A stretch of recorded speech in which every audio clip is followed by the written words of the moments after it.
The Late Night Alternative with Iain Lee on Talk Radio. We have ways of making you talk.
Dirty cover.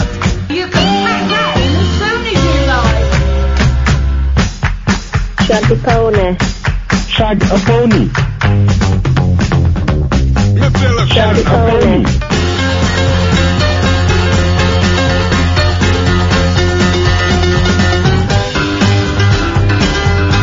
This is great. I've never heard. This is Fats Domino. Here we go. You're outside is sin.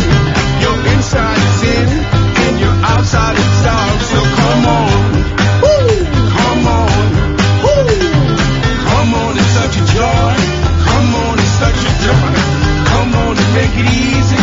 Come on and make it easy. Make it easy. Make it easy. Everybody's got something to hide except for me and my monkey. That's what I'm talking about. How have I never heard this version before? It makes me think. Oh, yeah. Yeah. Is there more Fats Domino? All I know of Fats Domino is Blueberry Hill. That's it. Is there more Fats Domino I should be digging? When did that song come out? 1968. The Beatles did it. It's from the album commonly known as the White Album, even though the real name is The Beatles, by the Beatles. And that's Fats Domino. I sort of thought he stopped doing songs in 1956. But he obviously recorded that 68, 69, I would have thought. Is there some more? I like that. I found some great Beatles covers for you tonight. Late Night Alternative, I'm Iain Lee. Who are you? Catherine Boyle. And Sam is answering the phones tonight. If you're waiting for a question, if you're waiting for the deep, detailed analysis of the Labour manifesto, if you're waiting for something, you ain't gonna get it. Instead, you're just gonna get us rambling on. And tonight's prep involved me Googling weird Beatles covers. I found some great ones. Let me play. Well, let's talk to our friend Sharon first. Good evening, Sharon. Hello, Iain. Hello, Catherine. Hey, Sharon. Hello, Sharon, my old friend. It's nice to bathe with you again. What can we do for you tonight, Sharon? Don't shout at me. I have a story and I'll get to the point. Well, come on. I like her style.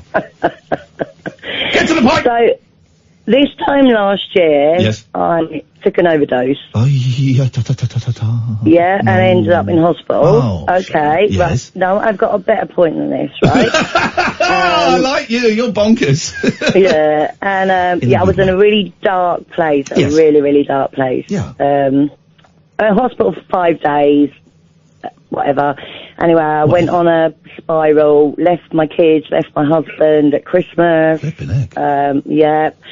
He asked me back, saved my life, and we travel to work now every day, and on the way home, listening to your podcast. Oh, yeah, hang on a second. Are you saying that our podcast is responsible for the suicide, the attempt to take your own life?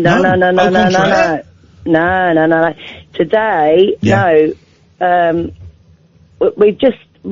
we're back together, but our little bond together is our drive to work in the morning. Oh, Sharon. And our little bond home again is our little drive home again with you two on the radio. And we laugh and we cry.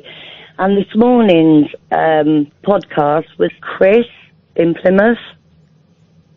Oh, that's almost a year ago to the day. It was a year ago, yeah. Wow. Oh, yeah. Sharon. Yeah, and you said something on there that you said, when you get in that place, it's not, oh, I don't want this, or I can't live like this. It's, people are better off without me. Yeah. And that's how I felt at that point. And I thought, I couldn't wait till 10 o'clock to ring you and say, yes, that's what I thought. But those thoughts, are you saying those thoughts are far behind you now? Oh, way far behind me now. I've got a granddaughter and... Oh, fantastic. Yeah, I'm in a great place. But... Brilliant. We went to work this morning and it was at that point where you went, Chris, can you answer me? And then he had to get out for work, and all day long I was like, oh my God, I couldn't wait to get back in the car to put the podcast back on to hear that he was okay again. Yeah. He came on the show, spoiler alert, he came on the show a month or two afterwards as well. Still, life was still difficult, but he survived that evening. Oh, no, he flicks back and forth to like it might be last year, but then we might listen to you last night. Oh, God, is that not confusing? You can't jump around in time like that. It'll drive you crazy. You know my husband anyway. He used to be your DPD driver, Craig. Oh, Craig! Well, I do know Craig. When I moved into my new house, gosh, we're talking August last year, like day 2 or 3, this fella rocks up, he goes, oh my God, I can't believe it's you. And of course my ego was like, oh well, of course.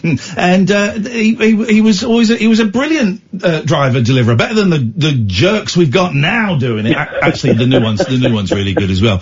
Oh, well, send my best to Craig, Sharon, and thank you so much for your kind words, and I'm really glad that you're back on facing the right way again. Oh yeah, can I just ask you a question? Oh, here we go. I haven't got any money. No. I haven't got any money. No, it's all right. I've got none either. I don't need it. Yep. You said in your podcast that you were doing Luton next year. Oh shoot, yeah. I need to get back to them with the dates. Yes, we're doing Luton Library next year. Probably not until about September, I think. Okay, because I've looked on the website at your dates and it's not there. Not there yet. I need to. I haven't got my. I'm going to write down in my diary. Email Luton Library Theatre tomorrow. That's what I'm going to do. And we will keep an eye out and we'll be there. Okay. Hang on. Email Luton. Thank you, Sharon. So nice to talk to you. And you. Thanks a lot. Bye-bye. What Sharon. A great start to the show. Thank you. Everybody. A lot of people out there struggling. That's the weird thing. For those who weren't listening to us, as we're picking up new listeners at a rate of knots, about this time last year, we just took a phone call from a guy called Chris, and he had taken an overdose, and he was outside, and he didn't know where he was, and he was dying. And thanks to the help of Catherine and some eagle-eared listeners, we were able to pinpoint exactly where he was. And 30 minutes, after 30 minutes, the police rocked up and saved him and took him to the hospital. I think he died. He was definitely in intensive care for a few days, in a coma. I think he might have died, and they brought him back, but he was certainly in a coma. And I spoke to him a bit over that Christmas, and he came on once or twice, on the show. I think the last time we spoke to him was about February, earlier in the year. Chris, if you're listening, it'd be lovely to get an update, man, to know where you are and what's going on.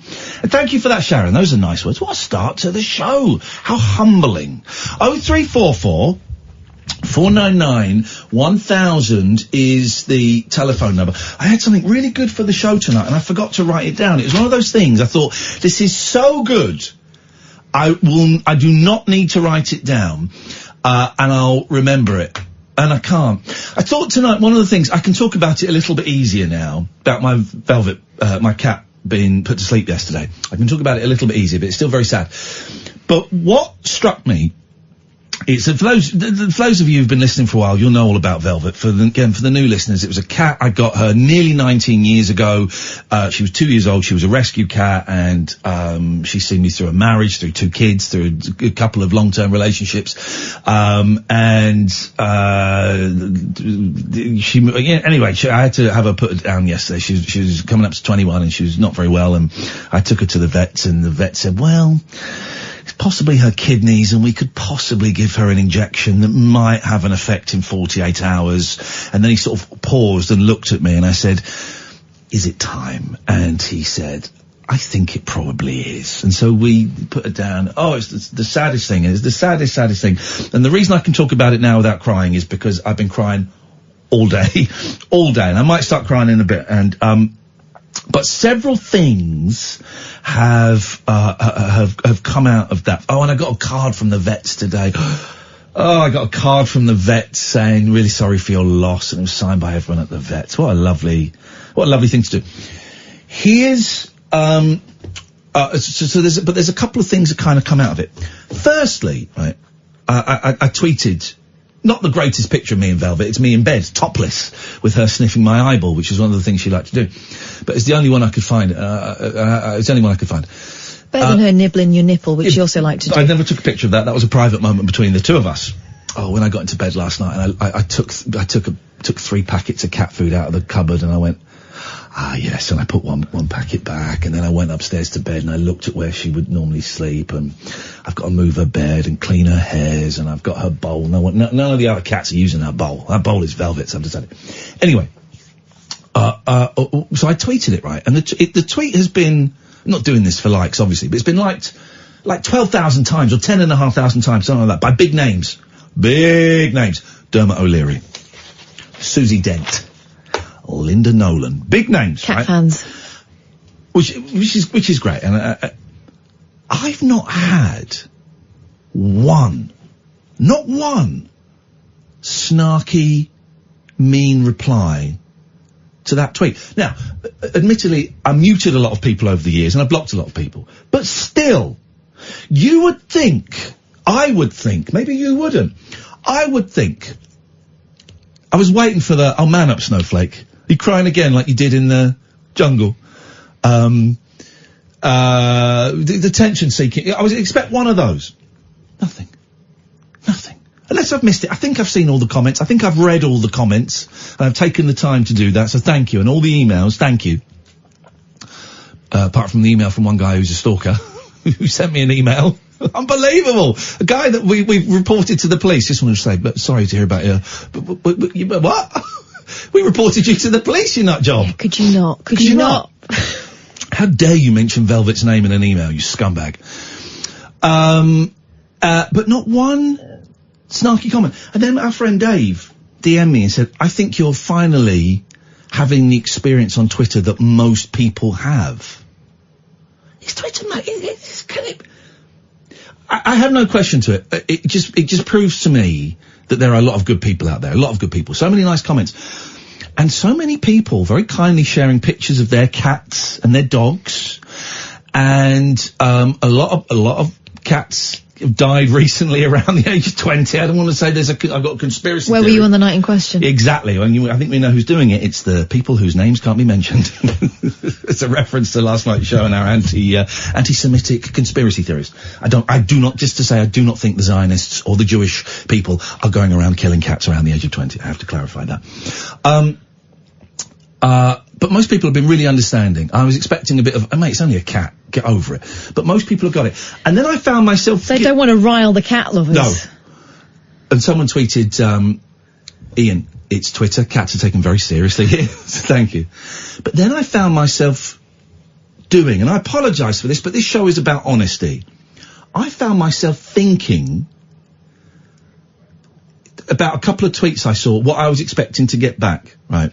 And the thing is, the first thought, we've talked about this, you can't control the first thought. The first thought is what the knee-jerk is instinctive, instinctual. Instinctual? Instinctive, I would say. Okay. But I think you can say that. The second thought is the one that counts, as far as I'm concerned. First one that pops up, you can act on it, you can go with it, you can run with it, or you can go, Nah, get out of here. What do I really think? And I'll tell you what it was. Someone tweeted me that, and this might make you laugh, or it might not, if you're a better human than me. Someone tweeted, yeah, we lost our pet lizard of 5 the other day, and it broke my heart. And someone else tweeted about a snake dying. And I went, yeah, all right, mate, whatever. And then I realised I was doing what I was expecting other people to do to me, because I do not see a lizard or a snake in the same way that I see a cat. I was being snobby. I was being a snob. I was being arrogant, and I was being a snob. And it was really interesting. I was, because I saw it as I was getting in the car, and then I was driving, and I thought, God, that's a terrible first thought to have, because obviously to those people, they were part of the family in the same way that Velvet is one of my kids. Velvet was my oldest kid, my little girl. And these pets had similar, identical, whatever places in their family, and I felt really bad that my initial reaction was to sneer slightly, privately. I didn't tweet, of course I wouldn't tweet, to sneer slightly, bloody lizard dying. But of course it doesn't matter, does it? It doesn't matter what it is. You have a living creature that is part of your family. It doesn't matter what it is. It doesn't matter what it is. So I want to thank those people for sharing that with me, because it really caused me to think a lot about what makes a family, what makes, why we invite pets into our lives, and why they become so important, and why they can be like extra children or brothers or sisters. You know what I mean? Give me that kind of thing. Are you about to cry, or are you stifling a yawn? No. Or is it a fart? Now I've got a cat, but before, It was a fart. I only ever had goldfish. Yeah. And they were pretty, they're a bit selfish. It's tough to build a relationship with, but I did get upset when But I Bentley was really died. upset when my goldfish died, like really upset. I wasn't so upset when the boy's goldfish died, because it was like every other week, and I just had to keep going buying another one. But we do invite animals to be part of our families, and I learnt a real lesson today. It doesn't matter. To me, it's cats. The boys have got a dog. I'm not so keen on dogs, but I get it. And I couldn't get, until I saw these tweets, a snake and a lizard. Couldn't get it. Huh? But now I get it. So I want to thank those people for sharing that with me. It's really got me to think a lot. But also, I'm so thrilled that so many people have identified, and what I've definitely not said to anyone, and it's popped up in my head, didn't say, I wanted to say it to the vet when he put Velvet down, wanted to say it to the receptionist when I said, can I settle up? And she said, well, we don't have to do it today now. I said, no, let's just do it. Wanted to say it to the builders at home. Patrick, if you're listening, please don't cause another leak in my house. For God's sakes, man. For God's sakes. Patrick caused a leak in my house that has caused thousands of pounds worth of damage. My God. I wanted to say it on Twitter. And what I wanted to say was, oh God, you must think I'm so stupid crying about this. And that is a real me trying to cover up trying to explain away God, you must think I'm so stupid crying about this. Because of course the vet isn't going to think that. The receptionist isn't going to. People might think that, but so many people, what's the point I'm trying to get to? So many people on Twitter have shown me, of course it's not stupid to be upset about that, that it's not like losing a family member, it is losing a family member. And the grief is as real and as heavy as anything else. Would I cry more if one of my boys went? Yeah, probably. Of course. But the grief is real. The pain is real. I've been crying so much today, so much. And I was trying to find some pictures, and I found a few. I can't find many of when she was younger, but I've got a few, and I found a half dozen because my ex-wife wanted some because she's very upset, and I found some, and then I was in tears, and I thought, I can't look for any more. This will do for now. So I've been in tears today. And I'll cry again when I go home. Of course I will. And that, And I'm close to it now, but I'm not going to. But it doesn't matter if I do. But so many people have shown me that the grief when a pet goes is just as real and just as valid as when a human being goes. In some ways it could be more painful, some ways it might be less painful, but it's just as real and it's just as valid. And I really didn't want to come in yesterday to do the show, but part of me thought, I tell you what, my thinking was twofold. One, that I'd had 2 nights off last week because I was not feeling great. And one was, I can't have the night off because a cat died. The last radio station I worked at, one of my colleagues, when he lost his cat, I think he was off for 2 weeks. Yeah. Oh, I get it. And of course I could have had a night off for Velvet dying. Of course I could have had the rest of the week off for Velvet dying. That would be fine. And I think it's partly because I've got a really good boss, actually, who gets the mental health stuff. He gets stuff. Denny is, for all of his faults, and there are many, main one being he's so tiny.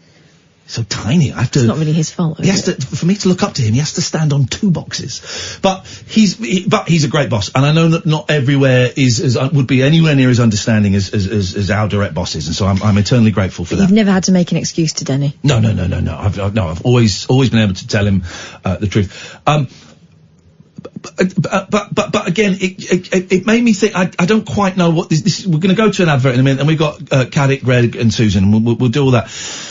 And I've not really got a point. I guess the point I'm trying to make is, let me tie it in with something. I remember hearing on a rival breakfast show, Nick Ferrari, a couple of months ago, there was a campaign to make it law that you could take time off if a pet died. And he was being very sneering and condescending about it, as is his wont. And I remember sort of not being completely on his side, but I kind of got his point in a less condescending way, thinking, well, 2-3 days off, wasn't totally swung either way. I was kind of sitting on the fence, but slightly, I think I was sat on the fence, but both legs were on Ferrari's side of the fence, but I was still sat on the fence. But now, yeah, of course it should be.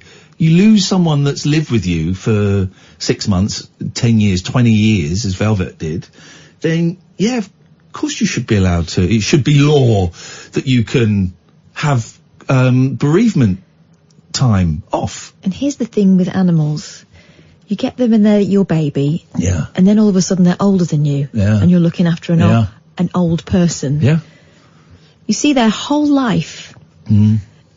And you're their main focus. Of course you're going to miss them. And now I'm going to start crying. So, that's not what this is about tonight. I'm going to try and keep the private crying a little bit more private. And if you want to hear me crying, download last night's podcast. It's great. It's me crying about Velvet and then tearing an anti-Semite, a new one. It's a wonderful mix. Really sums up what we do here on the Late Night Alternative. So, there's no, if you want to contribute to what I've said, that's great. I want to personally thank everybody who sent me an email, apart from that guy, or a tweet with your condolences. I've read every single one, man. I've not replied to all of them. I've replied to hardly any of them because actually I found it quite hard, but I've read every single one, and I've had some really nice offers of having some of her ashes turned into a bit of jewellery, which I'm going to do.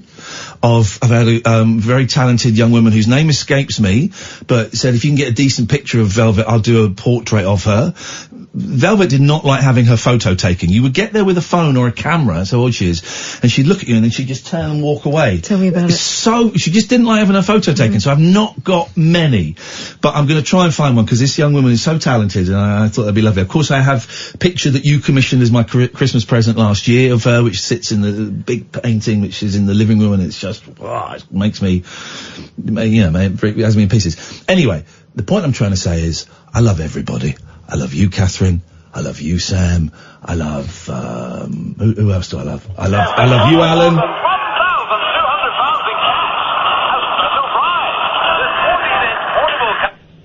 Yeah. Hello? I love you, Alan. Oh, I love you too, Ian. I love you, Susan. I love you. And I love you, dear listener. 03444991000. That's all, mate, love. The Late Night Alternative with Iain Lee on Talk Radio. 0344 499 1000. What is going on with you, Cads? Sorry, bud. I've got a game from an 80s throwback with Lionel Blair and name that tune. Oh, go on, let's play it. I'm battery died on the mobile. Because it was gone to a commercial break. Oh. Anyway, I'm sorry to hear about your cat, because I know what it's like to lose a pet. What did you have, Alan? Well, I had 2 dogs that died. What were their names? The first one was called Lady, and the second one was called Bella. It's sad, isn't it? They were both 16 years old when they died. Oh, man. First one, Lady died of a heart attack, Oh, blimey. and Bella died of a broken leg and old age. Ah, man, it's, sad, isn't it? When they, Yeah, we were proper pets as a family, and Lady helped me coping with my phobia of dogs. I'll play this for your sadly deceased dog. Well, I'm your knight in shining armor, and I love you. You have made me what I am. I'm yours.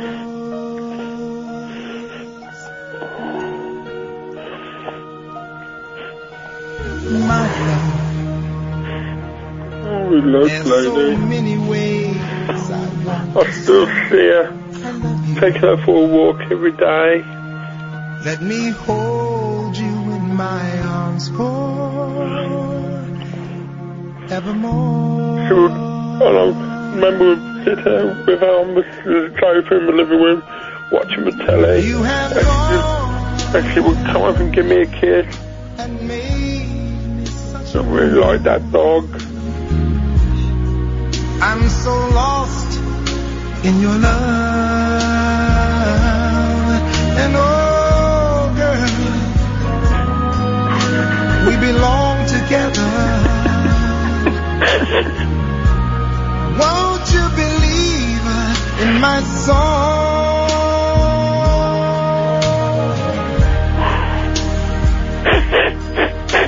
Lady, for so many years I thought I'd never find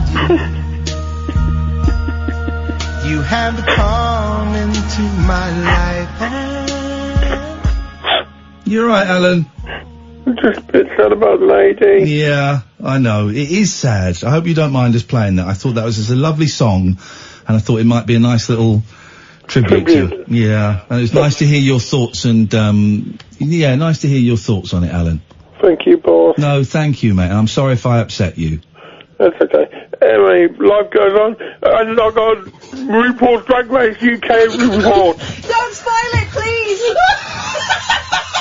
It's from last week. Speaking of ladies.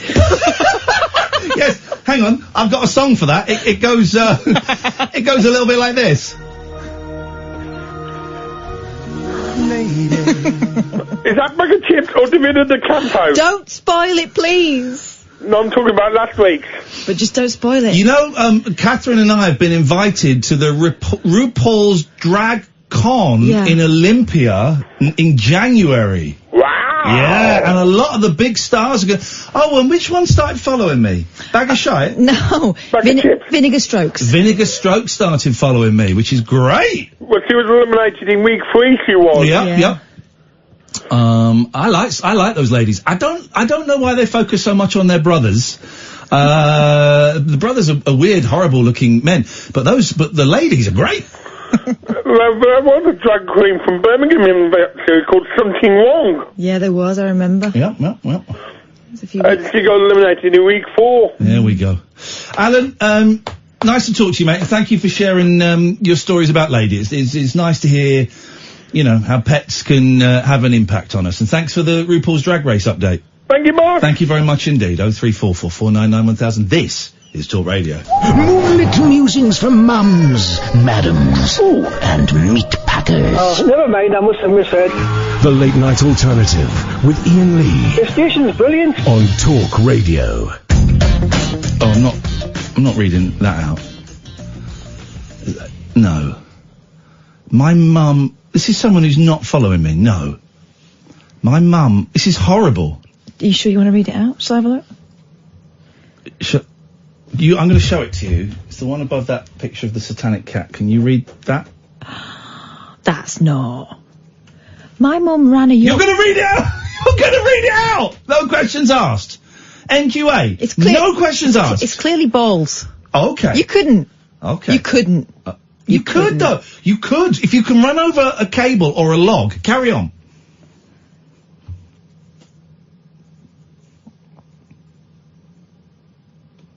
What was that? I Who's he referring to? Don't know. Go on. Just do the first bit there. My mum ran a Yorkshire Terrier over with a Flymo lawnmower. See extra detail. The mark of a liar.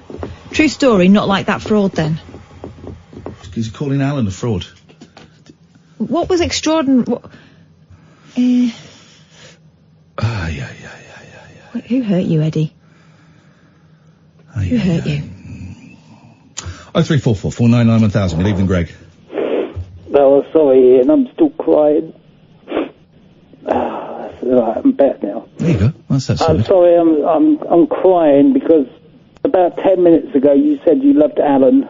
Yeah. And you said you loved Susan, Yeah, I did. Karen. Yeah. But even you loved your favourite correspondent. I love my favourite correspondent, Stephen, the Doctor Who correspondent. I love that guy. But Greg, I love you too. I've only got 2 lines I can put to air, and to flip from one to the other takes a little bit of time and skill, and I couldn't be bothered.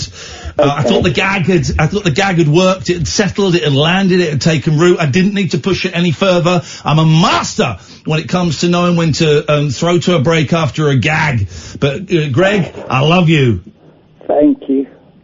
That's all right. I'm recovered now. But okay. Right. I've got to say the yes word. You don't have to.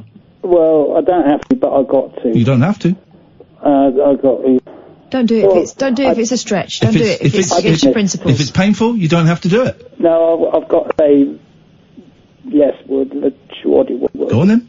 I've got to do a schwaddy update. No, you don't. I don't have to. Nope. But I promised somebody I would. And I'm a man of my word. Okay, all right then. Don't want anyone to feel that they're being forced to do anything that they don't want to do. This show it's about freedoms, but it's also about consensuality, which is when you take a census in a sensual way. Oh dear. When's the next census? I love filling those things in. We gotta be due a census soon. 97, 27. Oh, I think we did one like 2 years ago. Balls. I love those censi. Right, okay. Hang on 1 second. No, she's dirty. Does that make me dirty? It's time for a reluctant and slightly sarcastic Shawaddy update with our Shawaddy correspondent. Greg. Our correspondent. Greg. Slightly sarcastic. There it was. Okay, I'm sorry. Right. If you cast your mind back to June 26th, or as we say in this country, June the 26th. On the 26th of June. Yes, all the 26th. You wasn't in Pizza Express, maybe, or whatever. But no, you said to me, if I want to get out of the schwaddy thing, I got to find a replacement. Right. To take over for me. Yep. We're not having that bloody robot. Oh. That was our Shawaddy update with our Shawaddy correspondent, who's locked in for life. It's There we go. 0344 499 1000 is the telephone number if you want to give us a call. Susan! Hello, Ian. Hello, Catherine. Hello, Susan. It's not a full moon, but I don't know. I'm feeling very emotional tonight. I don't know why. I felt emotional all day, and listening to the show so far, it's been quite emotional, hasn't it? But I think with Sharon, with the lovely Sharon sharing her personal story with us saying that she felt in the past she was in a dark place and she felt that, I think the world will be a better place without me. Well, I've often felt that. Sharon, if you're listening, I've often felt that in my life, particularly when I was younger. Right. And, sorry, Ian? Yes. And, when I was younger, I used to get quite fed up with life. And sometimes I used to think, Jesus, I wish I could get off this planet. I really don't like it. I didn't particularly want to die. I just want... you wanted to become an astronaut? No, not at all. Oh. And I would hate to go to the moon. I really would hate to go to space. Although it turns out, there's an interesting thing. You know the centrifuge test? It's a big robot arm where you sit in a pod and it spins you round and round and round and round and round. Like a crap waltzer. Yeah. You don't have to do that test anymore. If you want to be, if you want to be an astronaut, you don't have to do that test anymore. In that case, I'm in. Yeah. You see, I was put off by seeing James Bond do that in one of the James Bond documentaries. Me too. It looked awful. It's horrible. It's horrible. You see, the reason I wouldn't want to go to the moon is because we're not meant to be there. You have to wear breathing apparatus to just survive there. Okay, so in that, let's follow that to its natural conclusions. So we're not meant to be on the moon because you need breathing apparatus. That means we're not meant to be underwater? Possibly, yes. That means we're not meant to be at the North Pole? No, because you can breathe at the North Pole. Yeah, but you have to wear you have to wear warming apparatus. Yes, you do. You have to wear very heavy protective clothing. So you're not meant to be there. Warm. Also, we're not meant to speak on the telephone. No. Correct. Catherine's got one. Why aren't we meant to speak on the telephone? It's not natural. Of course it's natural. You just talk in your room and whoever can hear you, that's the limit. How is the telephone? Show me an example of a telephone in nature, apart from those pipes that they build, that they build parks around. Even that is not natural. Shut up, they're there originally, weren't they? The telephone is a mode of communication. It's been around a long time. So it's the length of time. What are you going to say? You might as well say we're not supposed to use computers. Of course exactly. Well, it's your argument. Mode of communication. Susan, it's your argument, not ours. Why don't you want to use computers, Susan? No, I'm not. Because they're not natural. But why would that stop you using a computer? Zips aren't natural. Stop using it. Johnnies aren't natural. I didn't say it's unnatural. I said it's a form of communication. Yes, that is man-made. Yeah, but it doesn't matter, does it? I thought it does. Your argument does not bear scrutiny. No, men have been inventing things from the year dot. That is what mankind does. It invents things. Women invent spaceships. stuff. Like spaceships and air equipment. Yeah. Yes. Yeah. It's a form of evolution. Right, exactly. So we should go to the moon.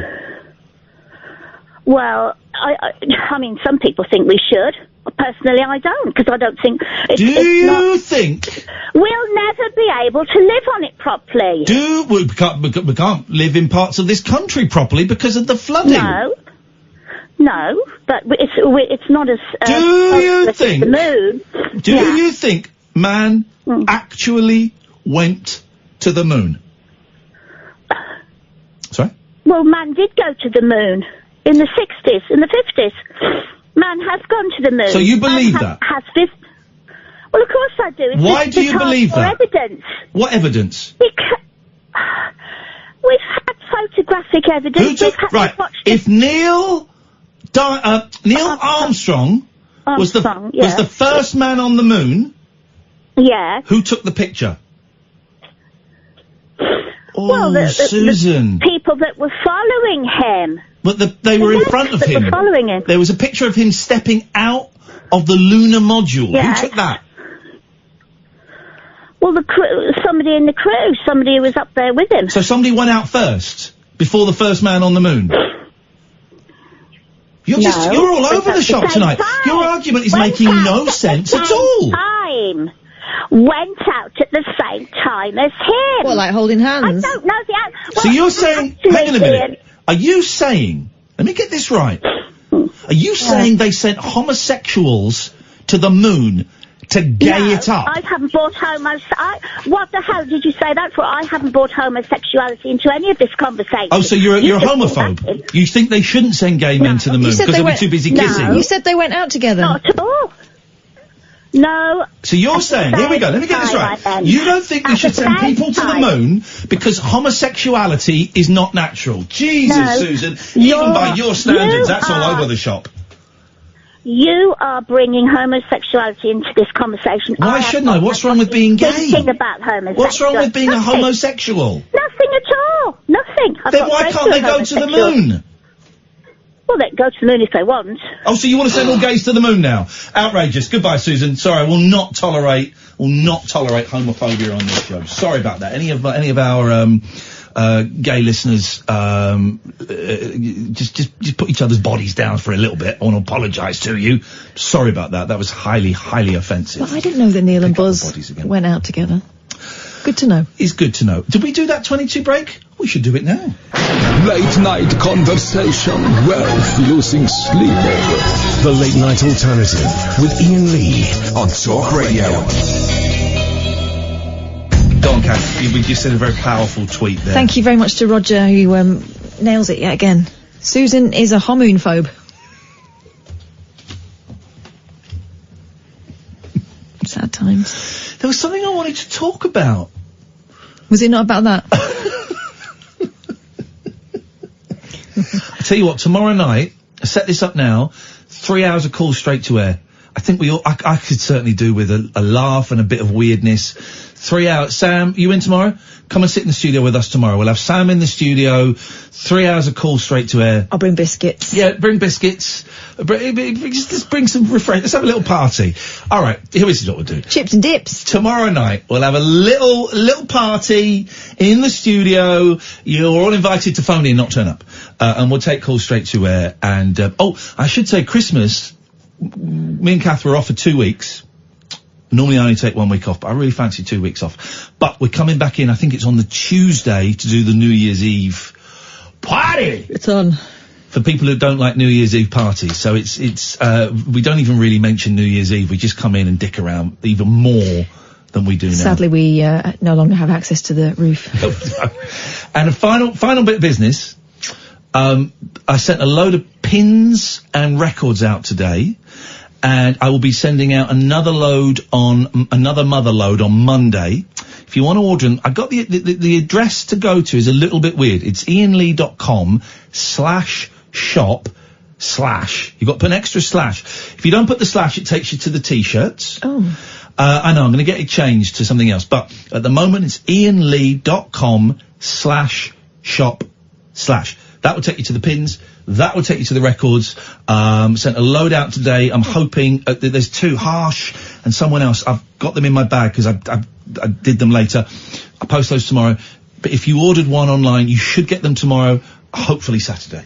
There you go. 0344 499 1000. Catherine, why don't you give us a little something there? You've been sat there mooning over Andrew York. Now it's time to hear what you brought to the Conversazione. Well, I like a romantic story at 10 to 11 on a Thursday, and I know you do too. Yes. A newlywed husband has been slammed on Facebook after having his wedding ring modelled on his wife's vajayjay. Oh, and I have to say, I'm not going to look for any music for this, right? And I tell you why, because I got builders in, right? And Patrick was listening, and he today, and I was Patrick the Flooder. Yeah, Patrick the Flooder, the floodist. And I always get embarrassed when people who are sort of aren't family or stuff, but sort of say that they listen. For example, I know that one of my son's music teachers is a listener of the show. Yeah, a guy in the petrol station where I live loves the show. The guy in the petrol station near me that sells poppers. There's a petrol station, right, near me that sells sweeties, it's got a coffee machine, all of this. He sells poppers, the sex drug. And you've got to think... Does he know? Does it? Because it says on there, of course, they say room odorizers. They're on the counter, right? They're on the counter, liquid gold. Right, I won't go into what poppers do. It gives you a 10-second rush and it loosens your sphincter. And every time I go in, I think, why is a petrol station selling poppers? Anyway, and now I'm going to say hello to my, this is terrible. Hello to my son's music teacher, Tim, who is apparently is a fan of the show. Good evening, Tim. Please don't tell my son this is what I talk about. Please, I'm begging you. I'm begging you. I'm begging you. But so I get embarrassed that Tim is listening, and Patrick is listening, and he's brilliant. These builders I got in are great. Working really hard. And I said, I wanted to have a little doze today, and I had quite a big headache. I'd been out and done some work and stuff, and I had a bit of a headache, and I said to them, guys, I'm just going to go in my room for a bit. I'm going to be having a doze. I've got a headache. If you need anything, just give us a knock. They said, okay. And Patrick said, I won't do the accent, but it's Polish. I will do the accent. I know why you have bad head. I said, why is that? You are spending too much time listening to penis music. I went bright red. I went, oh no! If you missed last night's show, you won't have a clue what we're talking about, and I ain't going to explain it now. But I was so embarrassed that someone I am paying money to do work in my house knows that I listen to penis music.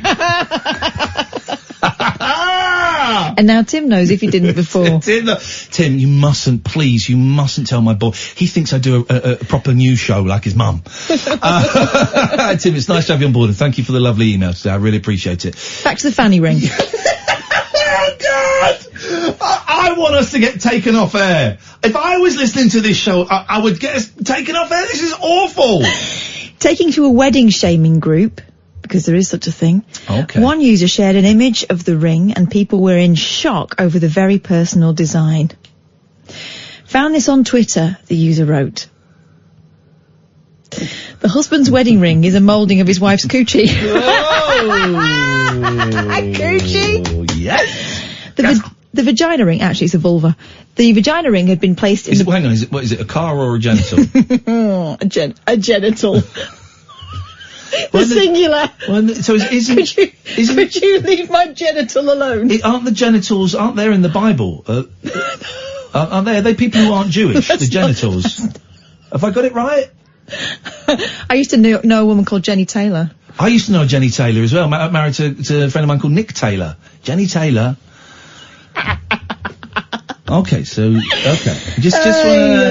want to make sure we get this story accurate. Okay, very important. The vagina ring had been placed in the bride's red rose bouquet. Not a euphemism. Okay, I'm going to keep out of this one. I'll let you carry this. Along with another very normal style, which is thought to be the wife's ring.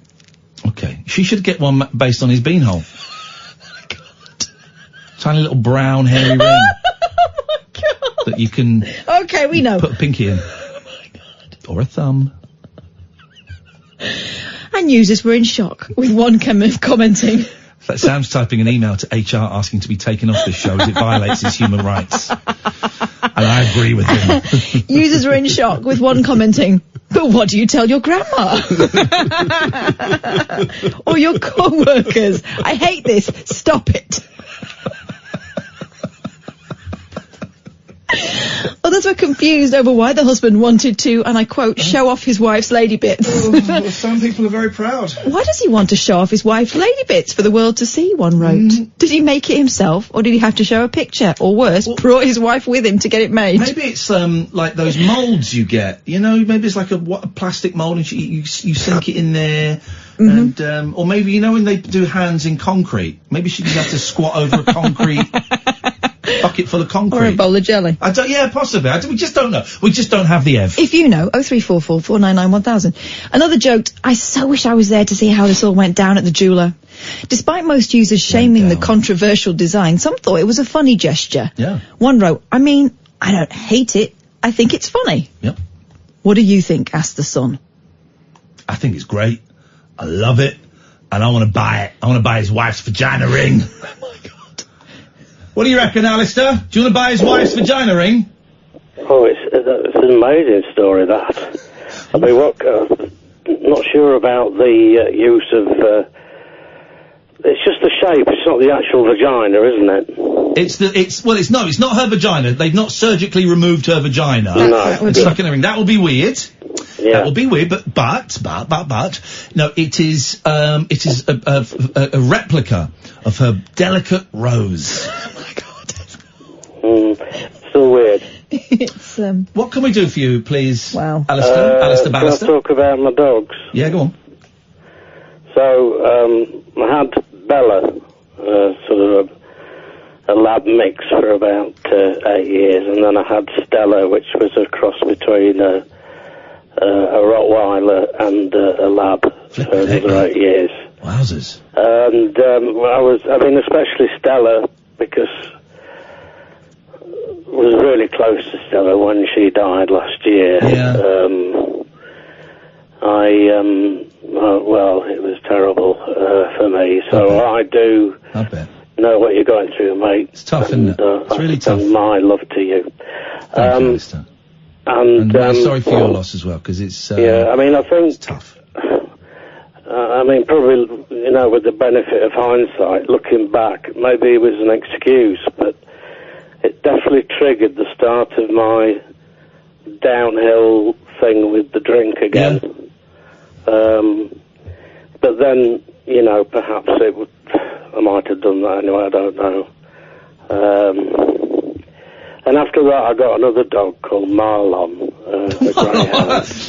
Here's the thing, right? I'm not laughing at the name Marlon. I wouldn't laugh at Pet's name, but it's just Pet's names, man. I've got a George and a Patty and a Lucky and a Mucky and I had a Velvet and a Marlon and a Stella and a Bella. I love it. Pet's names are the best. There's a real freedom you get with naming a pet that you don't get with kids, and it's brilliant. Yeah, now. I did look after Marlon fine. He was fed properly, he was walked, and I loved him, but I did have him when I was drinking, and one day I thought, look, this is not fair. I'm sure that he would prefer a better place if he was with someone who wasn't like me at that time, and they came to pick him up from me. But I still miss him as well. When was that, Alistair? That would have been around about April this year. I remember you. I think I remember you telling us. Yeah. That I think you did. That's a tough call to make, but well done for making the. You had the dog's interest, your Marlon's interests ahead of your own, and that it shows real compassion. But yeah, you must miss him. Are you? Considering, I always hesitate slightly asking this because some people can get offended, but do you foresee a time in the future when you might invite another pet to live with you?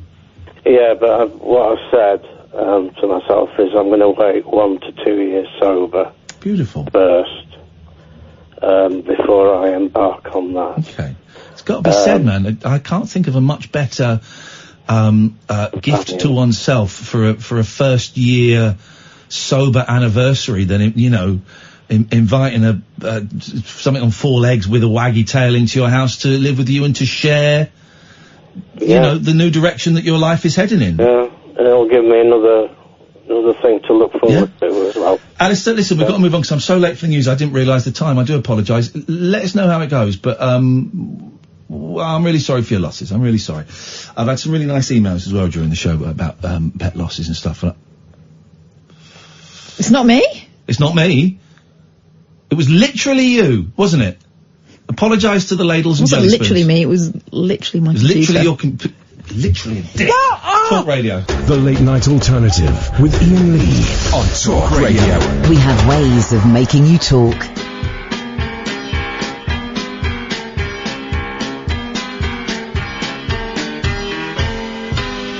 Lady Madonna, cheering at your feet. Wonder how you managed to make ends meet. Now who finds the money when you pay the rent? Did you think that money was heaven sent? Friday night arrived without no suitcase.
here we go. It's Fats Domino, man, from his album Sweet Patootie.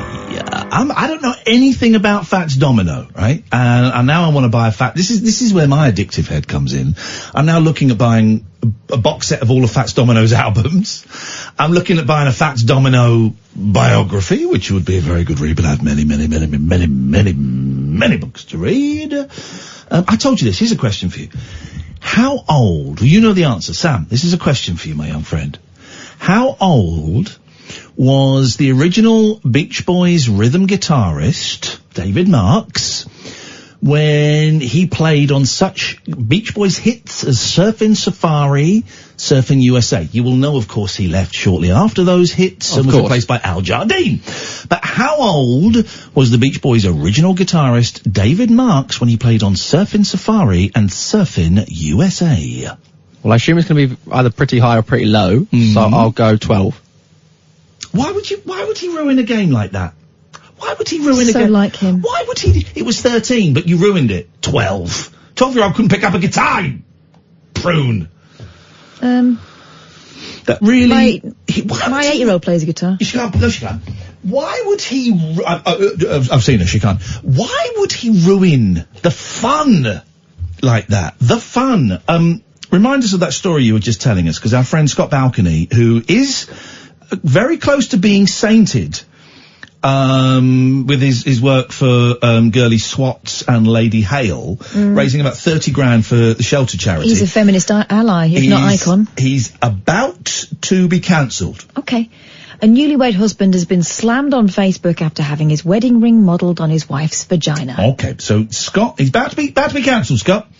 Scott says, in fact, I wonder if we can, let me just call him up and let's see if the big man is prepared to do these jokes on the old wireless. I know the first joke we can just about get away with. Let's see.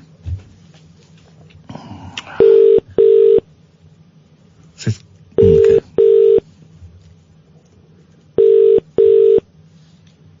He won't answer. He's going to bottle it. Of course he won't. He's such a coward.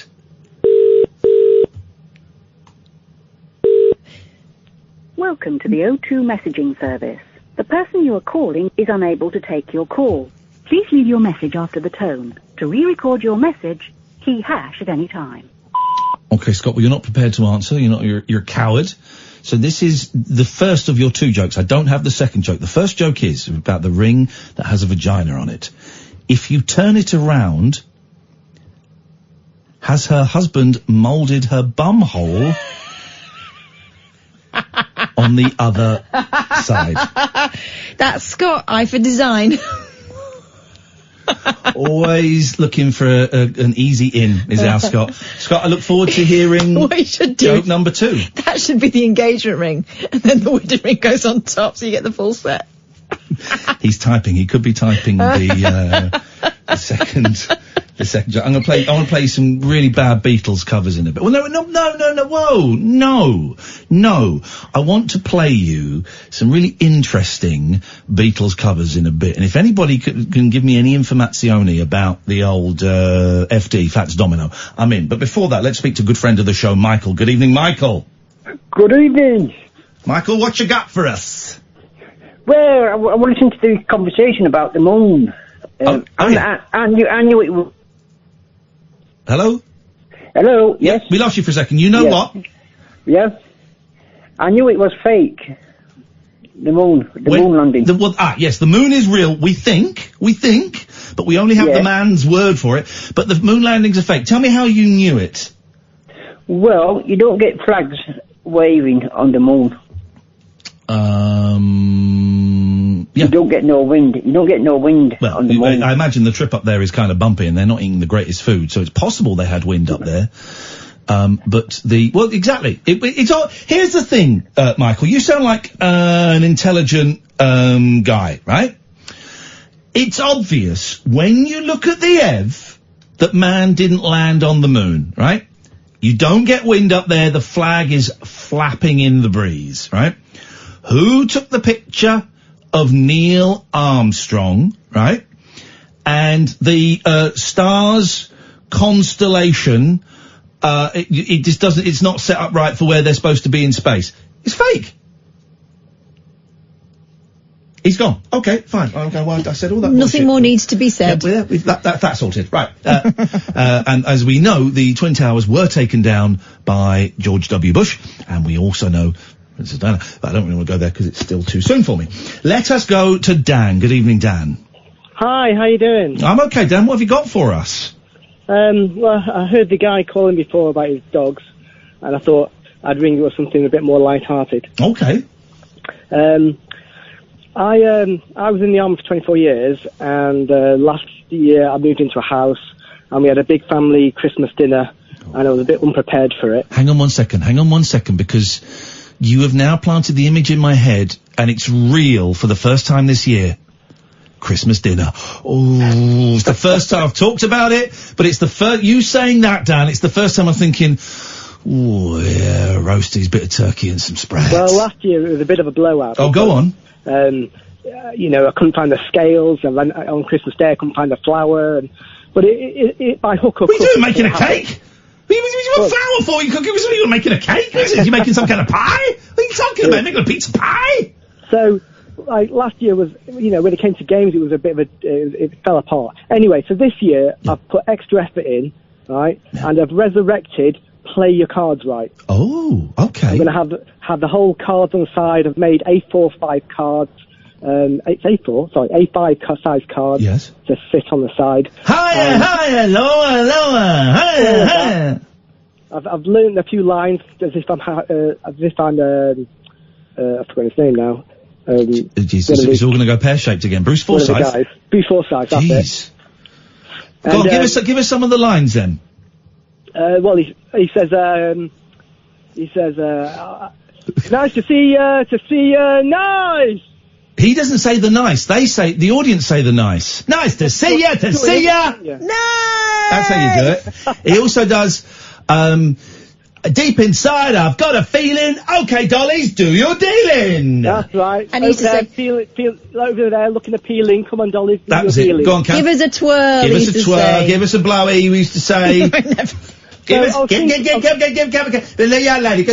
blowy. Give us a blowy. So I've gone for this idea about this game, and I've set it up, and I've made a load of joke questions like, what's that from? I've forgotten the word from. So there's a big long word, like the big long word. It's a very long word, but can you spell it? And then they could say IT. Yeah, there we go.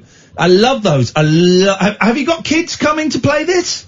Yeah, but the youngest is going to be 14, so they're a bit older, do you know what I mean? IT, piss off. So as I was going through all this, I thought, hang on, is there something else I can do to make it more than one game? And I've got it. I've got the second game. Here we go. You're going to love it. This is your life.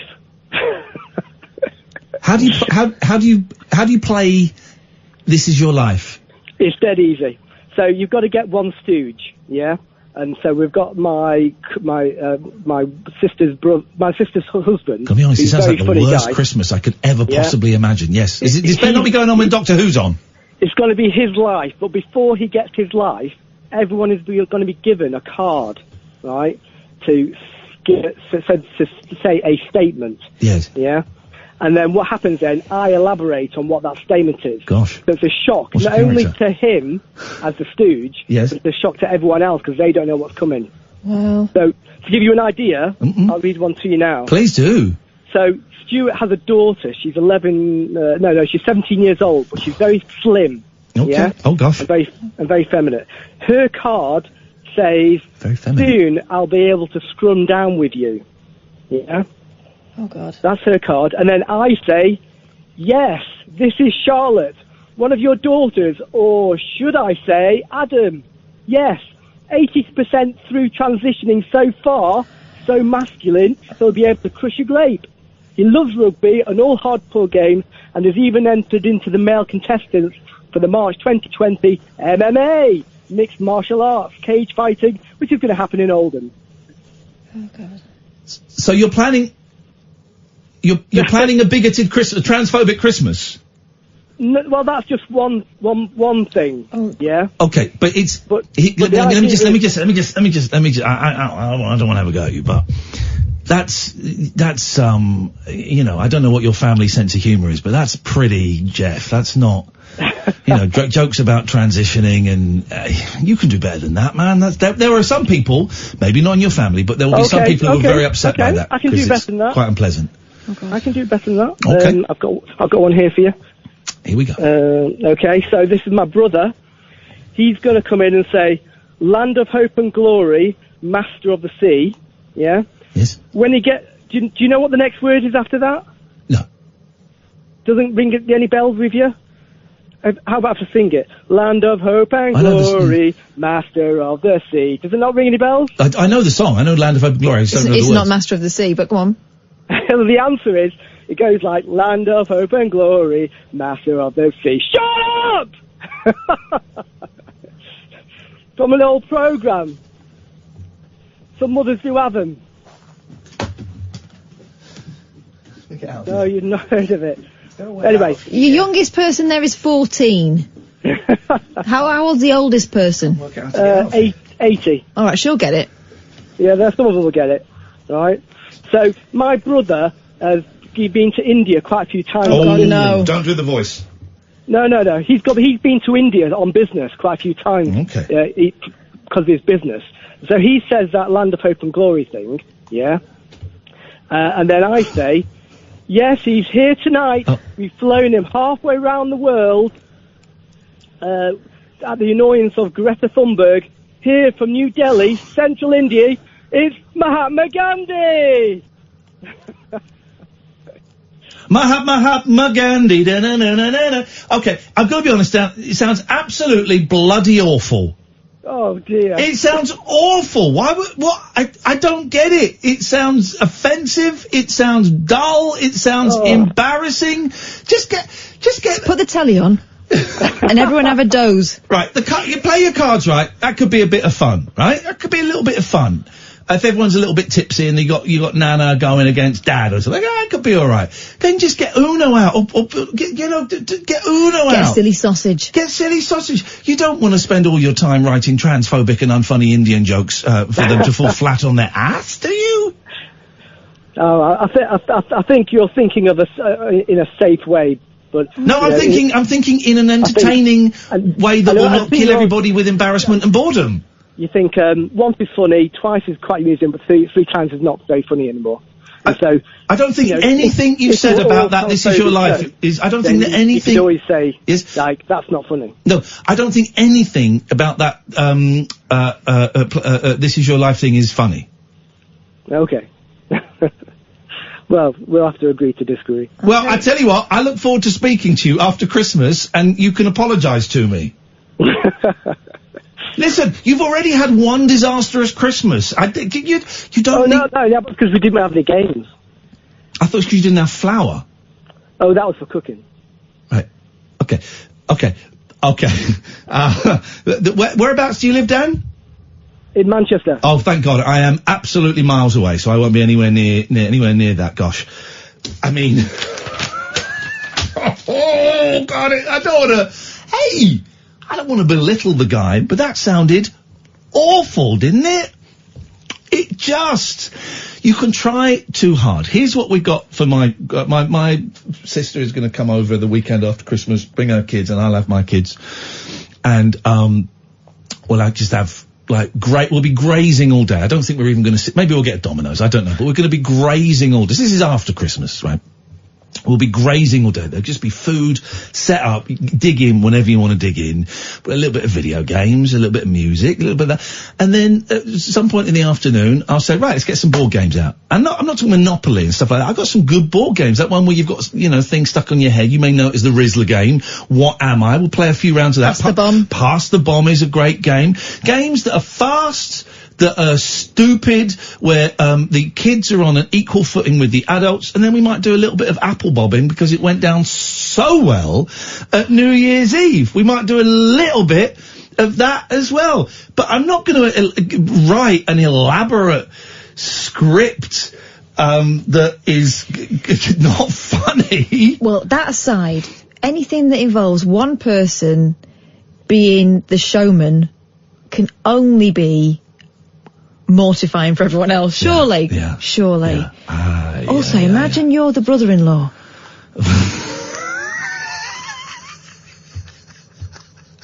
I mean... Dan. Also, imagine you're the teenage girl who's the first one to start off. Dan, trust me, mate. It sounds absolutely bloody awful. Ditch it. Just ditch it, please. God, it sounds like an afternoon with Jim Davidson.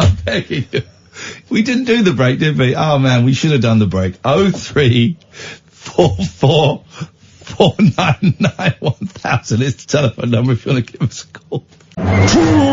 Tales of mystery and imagination on the radio show that does things differently. Dolly Parton, I listen to a record all day long. The Late Night Alternative with Iain Lee. I'm a nut job, but not that kind of nut job. On Talk Radio. Honest to God, it's the new Breaking Bad. Oh no!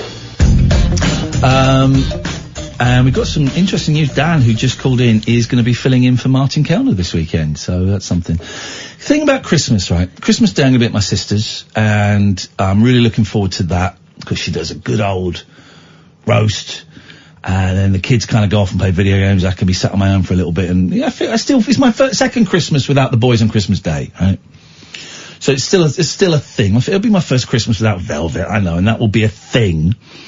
But it's a really nice day, and I'm thrilled that family feel comfortable inviting me around for the day as the sad old uncle. Let's get your sad old uncle in, whose life is a car crash. You are not a sad old uncle. They adore you, and you're the fun uncle. Wicked time. I get on so well with those kids. And then Boxing Day, I'm picking up my boys sort of midday, and then I've got them for Thursday, Friday, probably Saturday, Sunday. Taking back Sunday night, maybe Monday. And I really think kind of less is more. Have plenty of food. It's about food. It's about being together, really. Although I can understand kids thinking, oh, geez, all right. But have plenty of food if you're in a position to be able to afford it. And I know not everyone is, and I know not everyone will be spending Christmas on. But my Christmas is actually have plenty of food. So kids go, I'm hungry. You go, you know where it is. Just go and help yourself. Have a couple of days of eating crap, whatever you want. You know where it is. Go and help yourself. Right. And then at some point in the afternoon, right, turn that off, right, everybody turn that off, we're gonna play a few games now. And my kids are well up for it. Dylan, who's 14, is still well up for that kind of stuff. We just sit around and play some stupid games and throw things at each other and scream and make a lot of noise. When the kids start getting bored, we've got to do is put a movie on or something. That's it. Yeah, I live around the corner from my mum, and we never did organised fun. I hate organised fun. We're Mancunian. Yeah. We don't do that. But the last 2 years, we've started this thing that's become a bit of a tradition, whereby we have the main meal in the afternoon about 2ish, and then in the evening there's a buffet. Yeah. And the adults tend to be sitting around the buffet grazing for most of the afternoon. And when the kids are done playing with their toys or running around the living room and doing skids and stuff, they'll come in and they really enjoy, and I've asked my kids about this, and their favourite part of Christmas is always the bit at the end when we play flipping silly sausage. Charades, man. Or whatever it might be. And the grown-ups are a little bit tipsy and the kids get the upper hand. It's brilliant. Kids really like when grown-ups join them at their level. At their level, and it's not a patronising, what's this game? We kept Fortnite. Right, okay, so how does it, they really like it when they go, right, do you know what, I'm gonna have a go at this, right, and my boys love it that I go, look, I'm not very good at Fortnite, can I sit in on this game? What? Yeah. Oh, brilliant. So, but when you go, when it's adults going, right, we're gonna have a game of charades, okay? Right, no, take it serious. The kids love it. Yeah. When you come down, when they come up, whatever, when you meet in the middle somewhere like that. Love it. I bought Christmas crackers with handbells in 2 years ago. Oh. With hilarious consequences. We only had one music sheet, and it's all numbers, so everyone got a handbell, and there was enough for everyone to have one. So you're responsible for one number, and I was the conductor, and I'm calling out all the numbers. Well, they're in a cracker, because they're in a cracker. Told it to me, it's like you have proper handbells. No, they're in a cracker, they're tiny. But they sound crap. And one A4 sheet with all these, songs on, numbers. And I'd had a couple by the time we got down to playing the handbells. And every time 6 came up, I was going, 6? Who's 6? Everyone responded, you! I kept forgetting that I was number 6. But now we keep the handbells. I've printed off more sheets. We may or may not get round to it. But 6 has become the joke, and I always get number 6 bell. Love it. I love it. I'll tell you what, let's find out because Christmas, of course, is a Christian festival, but loads of people of different faiths celebrate it. I wondered if ghost people celebrated it. David Babcock, do you celebrate Christmas, or are you busy communicating with the spirits, or humping your Hoover? Well, I do actually, and it's actually quite funny, really, with the last guy you had on. I've actually this year, when I'm going around to my families for Christmas, I've got a few, like a bit of a performance I've started. Really? Are you sure? I got a few lines knocking around on the script if you run it past you. Yeah, is it wacky? It's a bit wacky. I'm thinking what I'll do is after dinner, and everyone's a bit, sat around watching TV. Who will be there? Who will be there, David? Because we don't really know a lot about your family. My gran, my mum, my brother, and he's got a girlfriend. I think they're still together. And are they all alive, or are any of those in spirit? No, they're all alive. Okay. Sausage. Do you have ghosts come at Christmas? Christmas is a very festive time. I'm sure you've seen It's a Christmas Carol. Yes. Yeah. I've seen It's a Christmas Carol, yeah. Yeah. And there's Christmassy ghosts on that. So it's a very Christmassy ghosts. Stop saying Christmassy ghosts, because that doesn't mean anything. Alright, so go on. So you got your nan, you got your mum, you got your brother and his girlfriend if they're still courting. And the Christmassy ghosts. So what's your performance? Let's do it now. Okay. Right, hope you enjoyed the spuds and the celery. Right. The celery? Yes, you got to have celery. Oh, no. Celery for Christmas dinner. There's a family story about my brother-in-law having celery for Christmas lunch. Do you want to hear this, David, or is this interrupting your performance? Wait a minute. This is when he was Wait a minute. Who are you, me? This is when he was about 5. Yeah. And when they put him to bed at night, he was still chewing the celery. What's the story? Send that one to Dan, huh? You're right. Why would you tell us that? He said what? You'd have celery on your Christmas dinner plate? No. With the buffet, you get your celery sticks. Oh, okay. Don't you? So, I'm sorry, David. Carry on, please. Right. Okay, so that's a terrible story. It's true. You knew a young lad that ate celery. No, he ate it in the afternoon. I know a young man who ate celery. He was still eating it at 10 o'clock at night. I think that's a feat. Go on. Right. What have you eaten for a long time? 0344 499 1000. Oh, God. I've chewed on some of your farts for a few hours. No, you have not. David, please. Right. That's right. I go, right. Right. Thanks for the dinner, Mum. Although you could have cooked the chicken for a bit longer. And then I'd go, right. What? Granny. What? Why would you say that? This is a little starter. You had chicken for a starter on Christmas dinner? No, we'd have prawn cocktail. There's just a little inline, because you can't just stand up and start doing the material, can you? Okay, alright, it's an inline. How come you're not having turkey? I don't believe in turkeys. Oh, because you get chickens for now, do you? Because you sex them. He's a chicken sexer. Well, I do get a discount on the chickens, but it's mainly eggs that I deal with. Can I carry on, please? Please, yeah, please do. You get the chickens that you've, been up their egg holes? That tends to be... What? I don't even know what that means. I don't know why he would why would he go up their egg holes? He has to fish them out, didn't he? Didn't you have to fish an egg out once? I don't fish live chickens out of the asses of other chickens. Okay. That's not how it works, Kat. Okay. You need a bloody biology But lesson. do you get gay chickens? Can I do my material, please? Please do. So, we've had his inline. Cocks, you mean? Right, you just tell me if you think it's funny. I'm not too sure about it. Okay, please. We finish at 1, by the way, David, and we've got Brian, and we've got Lewis, and we've got Sean waiting, so away you go. So I'll go up and I go, right, okay. Yep. Go from the top. Start again with the chicken. Are you going to be introduced, or are you just going to walk in? How does it start? What will you be wearing? I've got... A onesie. Scooby-Doo onesie. No, I wear a tuxedo at Christmas.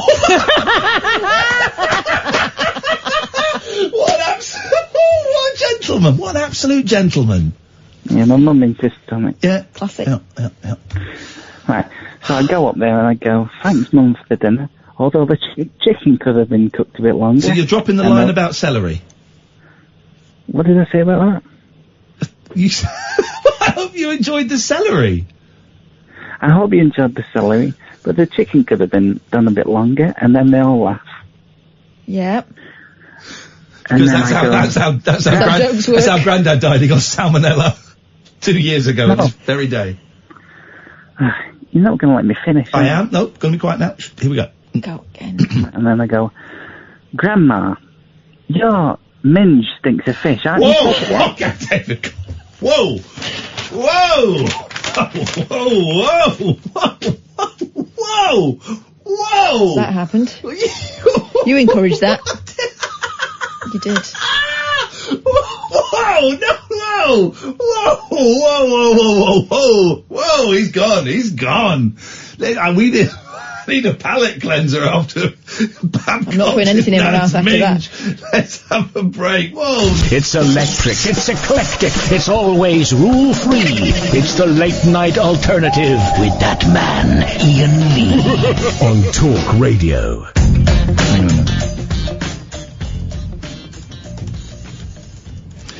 Just tweeting an apology out for that last call. That was outrageous. what this show's about. Let us... Who's been here the longest? Brian has. Good evening, Brian. Hi, Catherine. Hi, Iain. There we go. Yep, thank you. Hi. A couple of things I was going to mention. Number one, thanks very much for introducing me to the analogues. They're fantastic. The Beatles covers back. They are amazing, aren't they?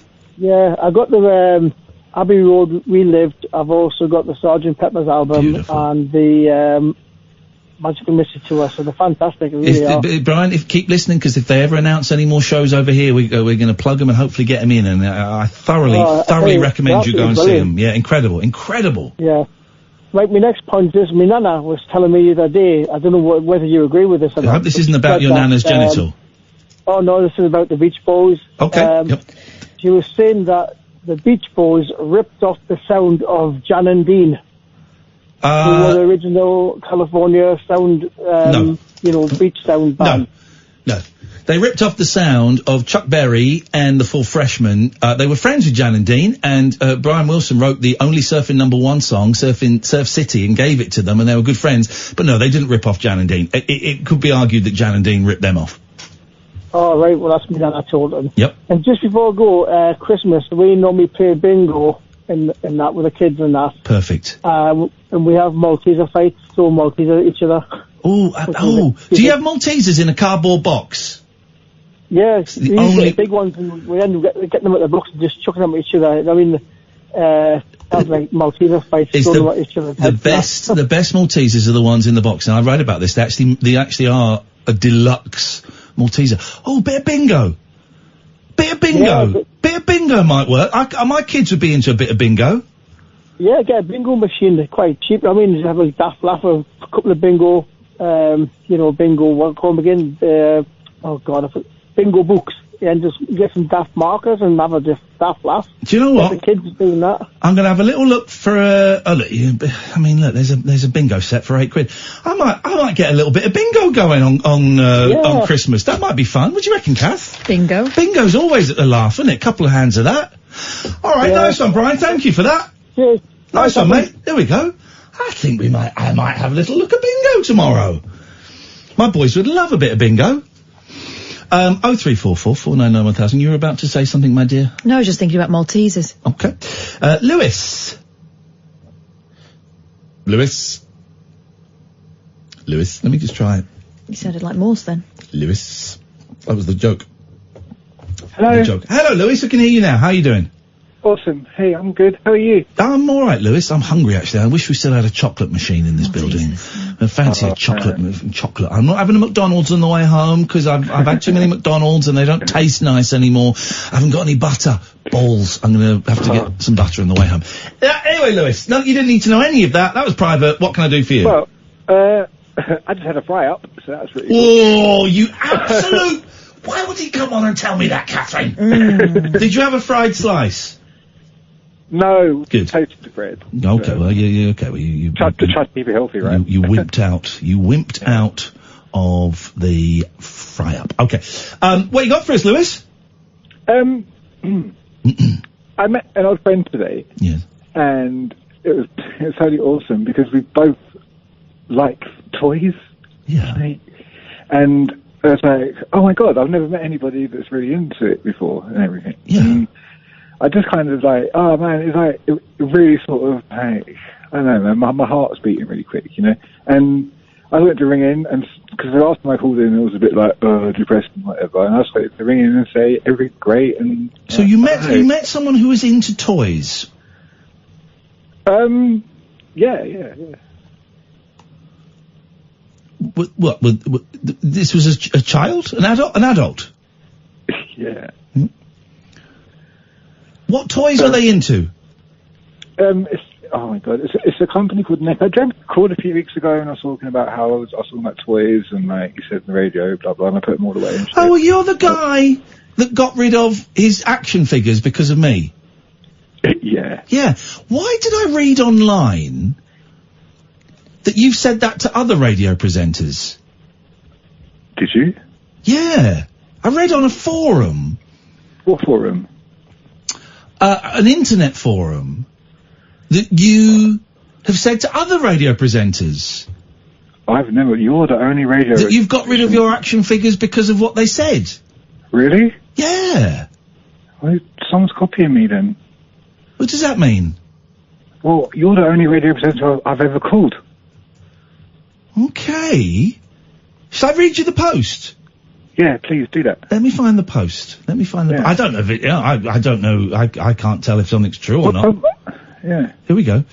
Listen, talk radio is only this is the only station I listen to. So apparently, the fella who rang in about action figures, has previous form ringing up talk show hosts and attempting to shame them regarding his fictional collection of toys. Now, I don't know if that's true or not. I don't know. Could be a stirrer.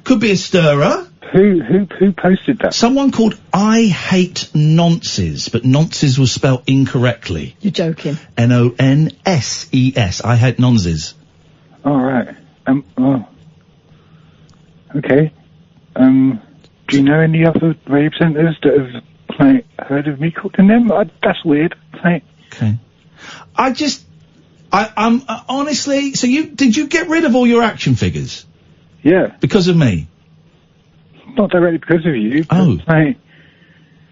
Because you did say it was because of what I said on air. Mm-hmm. I don't believe you got rid of your action figures because of what I said on air. Don't you? No. Okay. So why don't you tell me what actually happened? I haven't thrown them away or anything. They're all in my cupboard.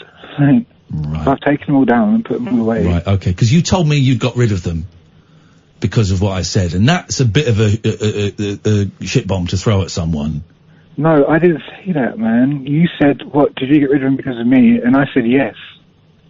Well, yeah, but you haven't got rid of them. I've still got them. Yeah. So when I said, did you get rid of them because of me? You should have said, no, I didn't get rid of them. They're in the cupboard. Oh, that's a bit... I'm not, I just, I came away feeling a bit bad that you might have got rid of you might have thrown away something that was important to you because of me, but we're now finding out that you didn't throw them away.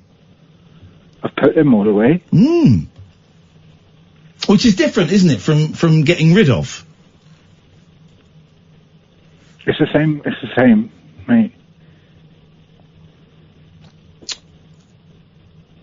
I don't think, listen, this is not the hill I'm going to die on, but getting rid of is not the same as putting away. Okay. And also, you should be proud of any collection that you've got. If someone said, I don't even remember saying anything about action figures that would cause someone to put them away, but you should stand proud of your hobbies and your collections.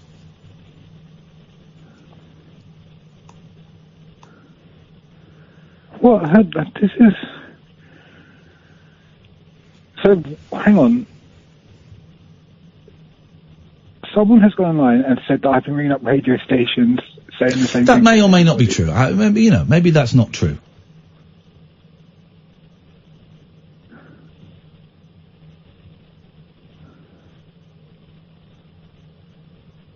I'm sorry, You okay? No, I'm a bit scared now, actually. Why are you scared? Don't be scared. not scared. The language is important here, so let's choose our words very carefully. Don't be scared. That's weird. Well, this is the thing, you come on a public show and people go on forums and write stuff that may or may not be true. I'm more interested in the fact that you didn't throw away, you didn't get rid of these action figures, that you just hid them and you put them away. And I think that's a really, really important distinction. I'm not having a go at you. I came away from our last phone call feeling bad and feeling guilty. And it now appears that there was no need for me to feel bad and guilty.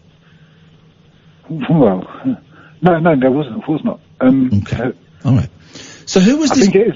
I'm sorry, go on. I was just going to say, who was this? So you met someone who's into games? I don't want to talk about it. Like, it's fine.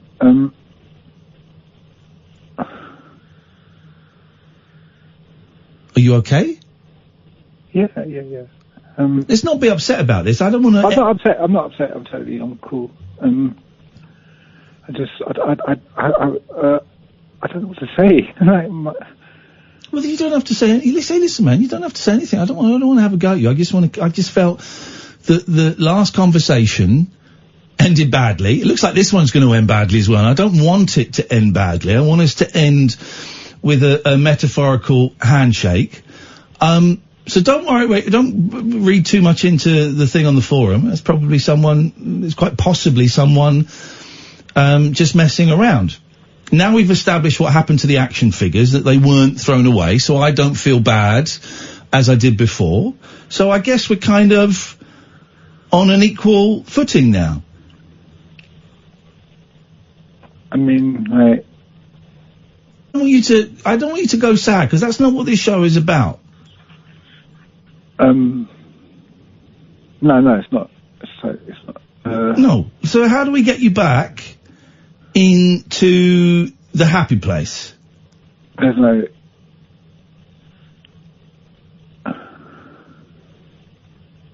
I had a really great day today. Okay.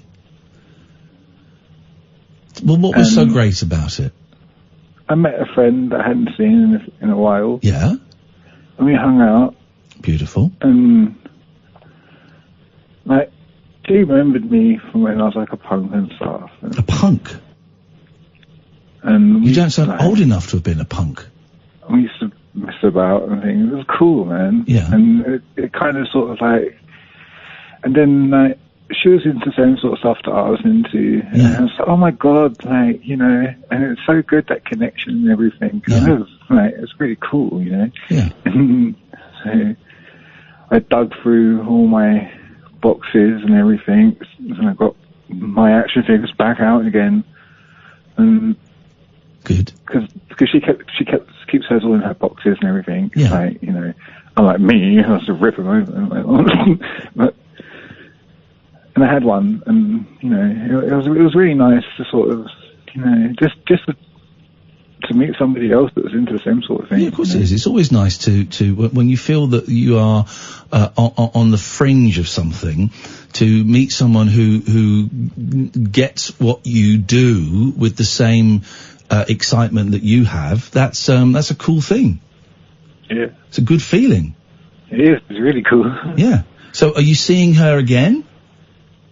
Probably, man. Like, we're neighbours. Like, Beautiful. Cool. Go around, look at her. Are you going to go and look at her action figures? Seen them. Yes, man. What's her best action figure? She has a Lost Boys figure of David, and in the box and everything. Shut the front door. That's got to be worth a fortune, hasn't it? Probably, man, but it's so cool. But then isn't the point of action figures to like play with them? I was never one of those people that could. Played them all. Sorry. I was never one of those people. Hey, listen.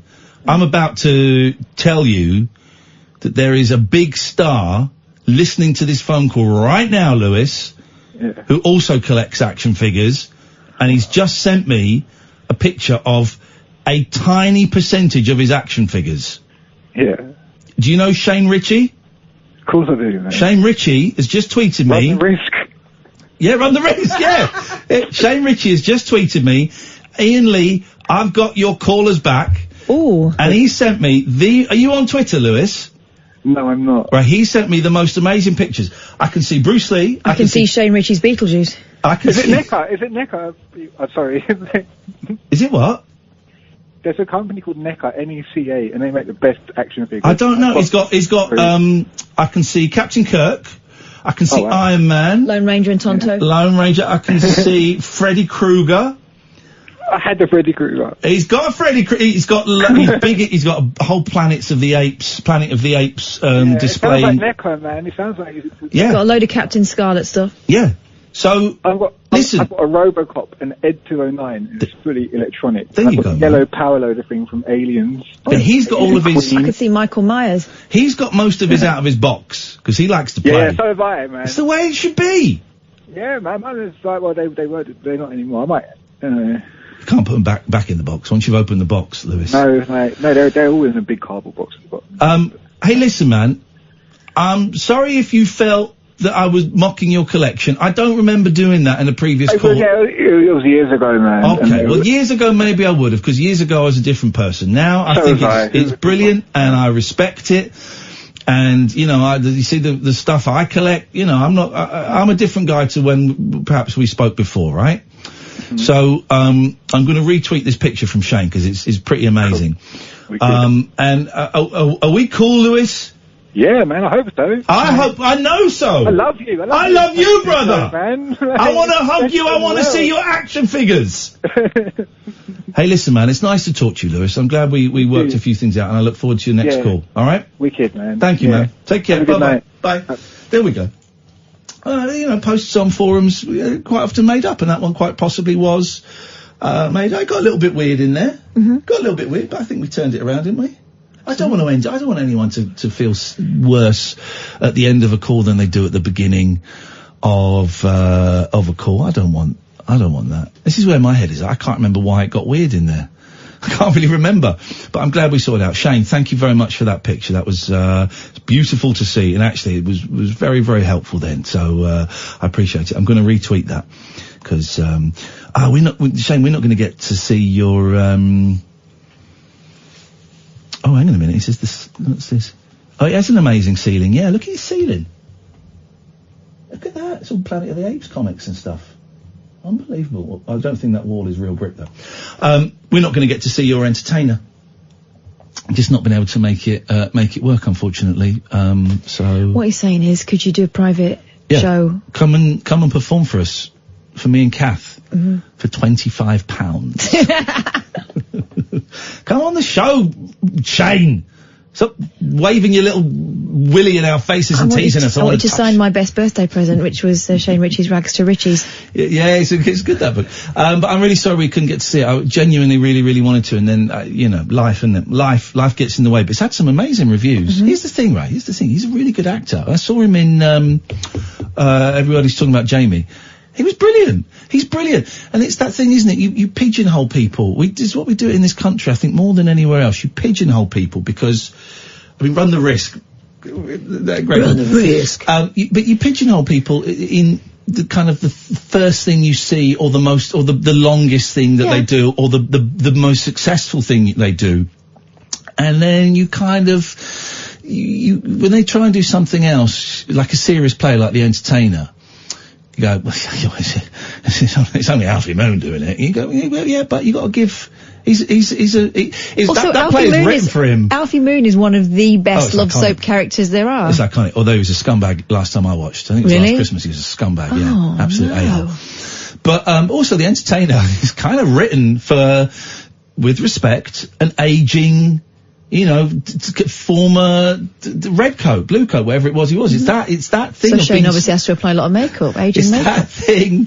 No, he doesn't half look old in real life. He doesn't. I saw a picture of him yesterday. Was it day before? But it's you know, it's an incredible play, The Entertainer. I'm sorry I missed it. But it's like when I tried to get a bit of acting work, people are like, what? Why would you? I was going to say, people do it to you all the time. You're just a comedian. You're just this, you're just that. Yeah. I haven't been a comedian for 20 years, by the way, but it was just, But I'm nowhere near any of that, and I get it when I present this show. Why are you letting the producer do it? Yeah, you do, actually. I saw that when I was off. She's just a producer. Why is the producer doing it? Why don't you get in, the guy with the Oh, Rufus. Why don't you get him Rufus? Well, hang on, but surely by that logic, then Rufus Sound is just a comedian, right? He's not a radio presenter. Oh, hang on, but he hasn't done. But he's a West End. He's a musical. But yeah. Some people can get away with it, which is great, and some people really, really can't. And unfortunately, why is the producer sitting in? Can't you get a proper radio presenter? Producers stick to producing. Here's the thing: I started out as a presenter. That's going to blow their minds. I know. It's a funny old world, isn't it? Thank you, Lewis, for that call. Hi. We've got another hour to go. Good. I'm not nearly done. I'd love a latte. Would you? Yes, I would. I wonder if anyone round here can go and get you one. Maybe the producer could. Oh! It's you! Okay. Oh, the switchboard is empty, guys. If you want to give us a call, now is an excellent, excellent time. Tomorrow, we're going to take calls straight to air for the whole 3 hours. I think we could all just do with a little bit of a big sigh. Tomorrow's show will be a collective sigh. 0344 499 1000 is the phone number. This is the Late Night Alternative, weeknights from 10 with Iain and Kath on Talk Radio. The Late Night Alternative with Iain Lee on Talk Radio. We have ways of making you talk.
This before. Any idea who it is, guys? Any idea? It's not Fats Domino. I ain't never heard him rock so hard.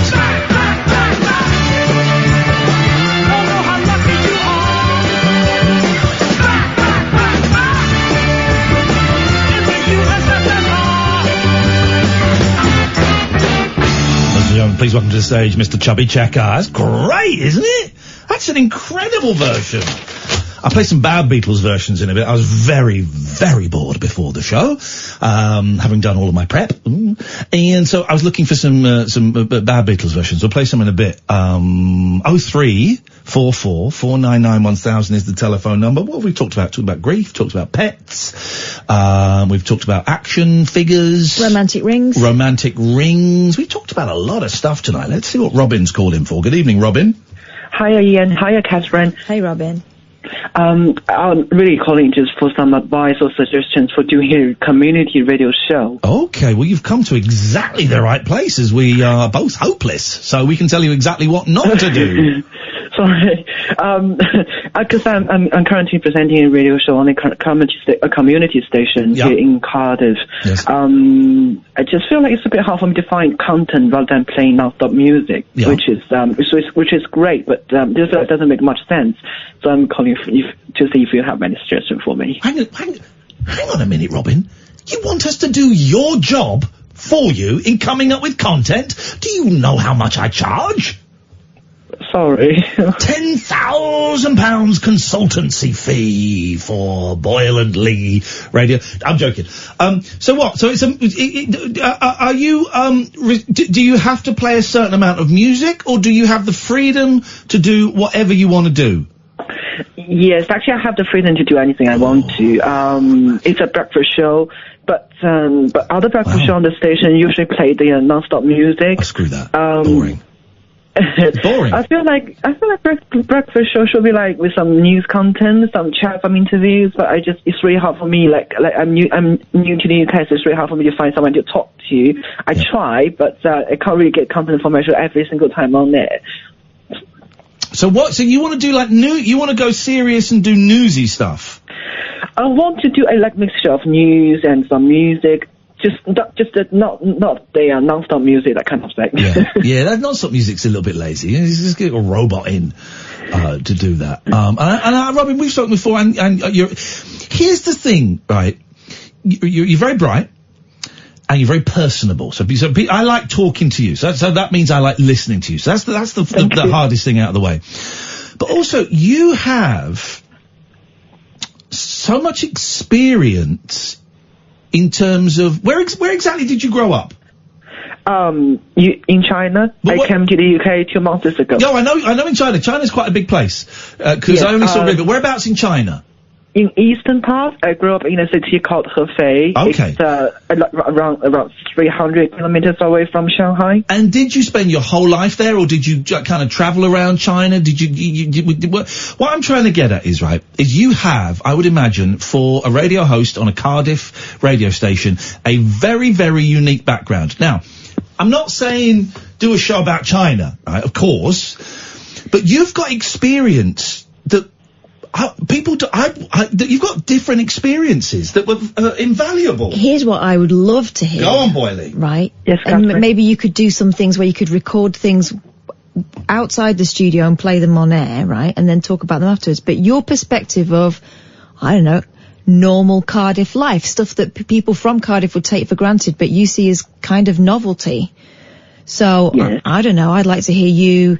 Do you have a friend who's from Cardiff that could show you around? Yes, because I'm studying here, so I've got a bunch of friends from Wales, some friends from other parts of the UK, and even from other countries. So you get them to give you a flavour of Cardiff. I would like to hear them taking you to the Chippy and choosing something, or I don't know. I want to hear, well, if I lived in a place that I knew like the back of my hand, if I lived in Cardiff and lived there all my life and I know it inside and out, I want to know what a stranger, what a foreigner, what someone who has had, not someone from Swindon or someone from Edinburgh, someone from China. What on earth must they make of everything that I take for granted? What do they make of the milkman? What do they, go and sit on the milk float for a morning? Christmas is coming up. I want to hear what you think about taking the kids to see Father Christmas and all that sort of stuff. That kind of what we call a fish out of water. I would love to hear from you. So like Louis, have you seen Louis Theroux? No, sorry. Right, so have a look on BBC iPlayer. They've got loads of these things, right? Louis Theroux is a bit like you in that he's polite, he's educated, and he's the sort of person that people like to help, right? And he seems really harmless. But the thing about Louis Theroux is that he is sharp as a tack. So when he gets put in these strange situations, and he's been all over the world talking to people that are as different from him as you can imagine, but he kind of gets under the skin of a situation the way that I think that you could. So have a look at that and see if there's something in that might inspire you. Thank you, I'm literally taking notes of what you're saying. Good. You go out, get well, I was going to say a tape recorder. Go out with a recorder. Go out with someone who can show you stuff. Meet up with locals. Meet up, go and sit in a bar one night and speak to the landlord and say, look, is it alright if I just sit here and chat to you and speak to some of your locals? Go out on the milk float. Go all the different things you can do in Cardiff. Go on, Kath. Here's an idea. Inspiration has struck again. Here is an idea, and at the end of these pieces, you ring your mum. Oh. And you tell her what you found. Mork calling Orson. And maybe what you could do is, it starts out with you speaking to your mum in your own language, and maybe... Chinese. Yeah, and then it kind of dims down a little bit, and there's a translation underneath. And that could be really funny. Yes, I'll try my best. My mom's learning English, but it's just allow me to go. But definitely, yes, I'm taking notes. Thank you, Catherine. There's a great series, right, called what's it called? Mork and Mindy, right? It's a really old comedy series, Robin, and it's this fish out of water, right?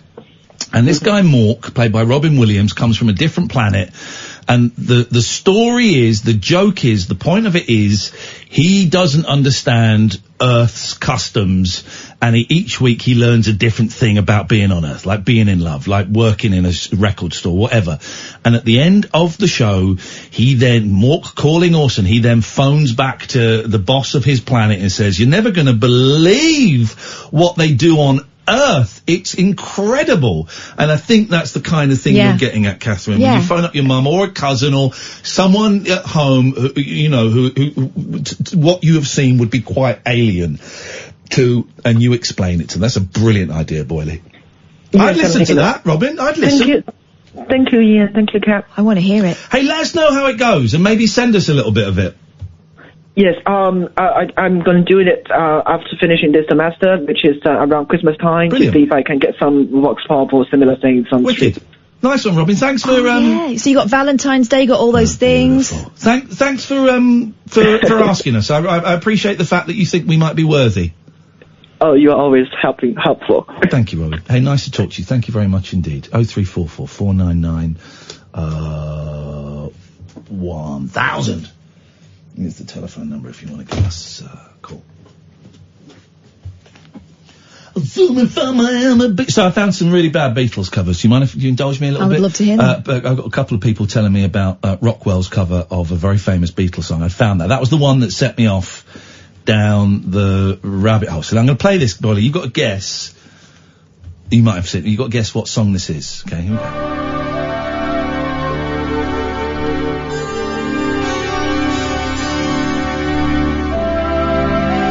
And the first comment is, I had this album on cassette. The Beatles are good, but I like this better. Oh, there was the clue. Oh.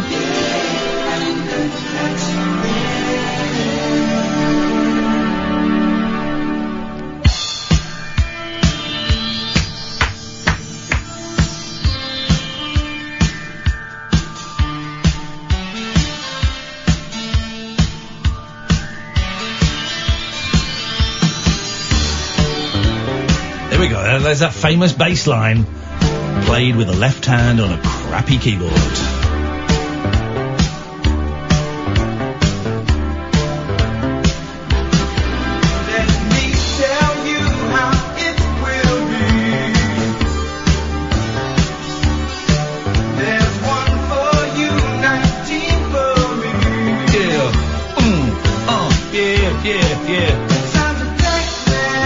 That's awful. Right. By the way, I just said we're not in any way making a political statement by playing that song.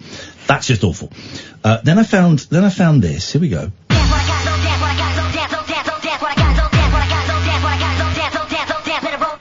Sam's liking this. Sam is liking this. Any ideas what the Beatles song is yet?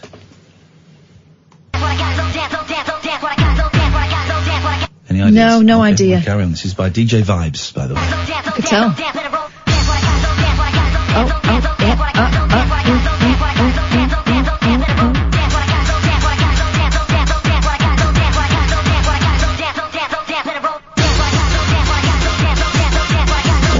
Coming up, man. Coming up. Yes. Yeti! I hope we get there soon. I'm getting a bit of a headache. He needs to go to the chill-out room. Here we go. Well, I know, I could never have seen that coming. Get hardcore. No! Did McCartney sanction this? This may be an illegal mix. Hey Jude, don't make it bad. Take a side. But then it kind of, if you're up on pills, this is with, it's better start picking up soon.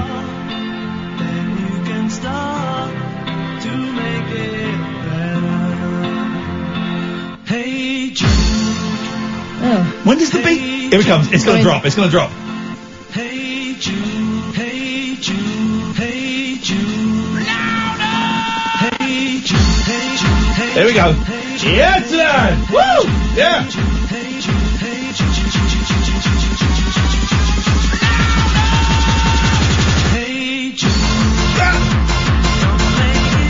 Yes, sir.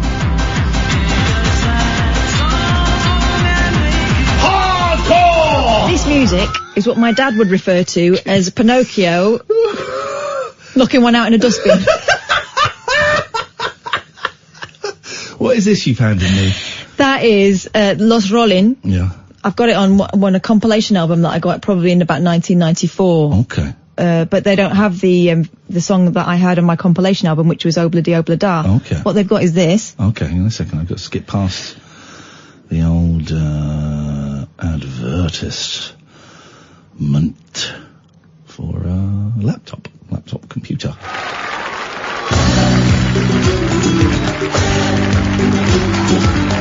Dude, we know why you're wearing a hat. We know what's going on under there, alright? We know you're bald. See, I like this, the old Spanish flamenco style Beatles. It's amazing we can hear that guitar when it's not plugged in, but anyway. Right. Okay. But then I found this German dude, right, who he just covers Beatles songs. Klaus Baer. Right?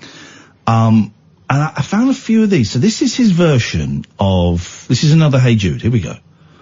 It's Klaus Baer. Hey Jude, macht's nicht so schwer. Nimm doch eher Songs und mach es besser. Denke, du lässt sie in dein Herz dann. Und dann fängst du an und machst es besser. Oh.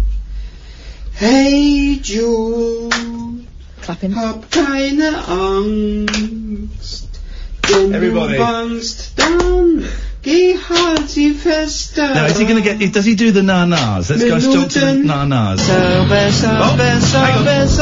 Whoa. Is he just going something?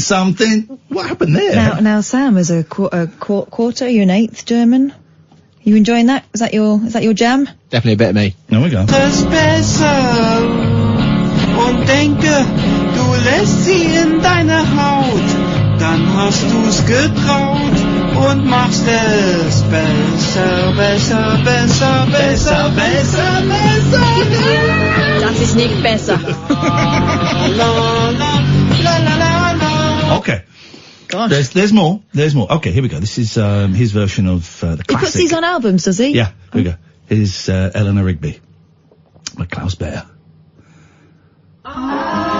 Sie zu einsam sind die Menschen. Sie zu einsam sind die Menschen. Eleanor Rigby sammelt den Reis nach der Hochzeit, die gerade vorbei. Träumt sie wieder bei, wartet am Fenster, macht ein Gesicht, das sie sonst nur verbirgt in der Tür. Aber wofür einsam sind die Menschen? Is he just singing along with the record? Yes, he is. Okay, this is him live in concert. This is him live in concert. Okay. He's described as the German Daniel Johnston, if that means anything to you guys.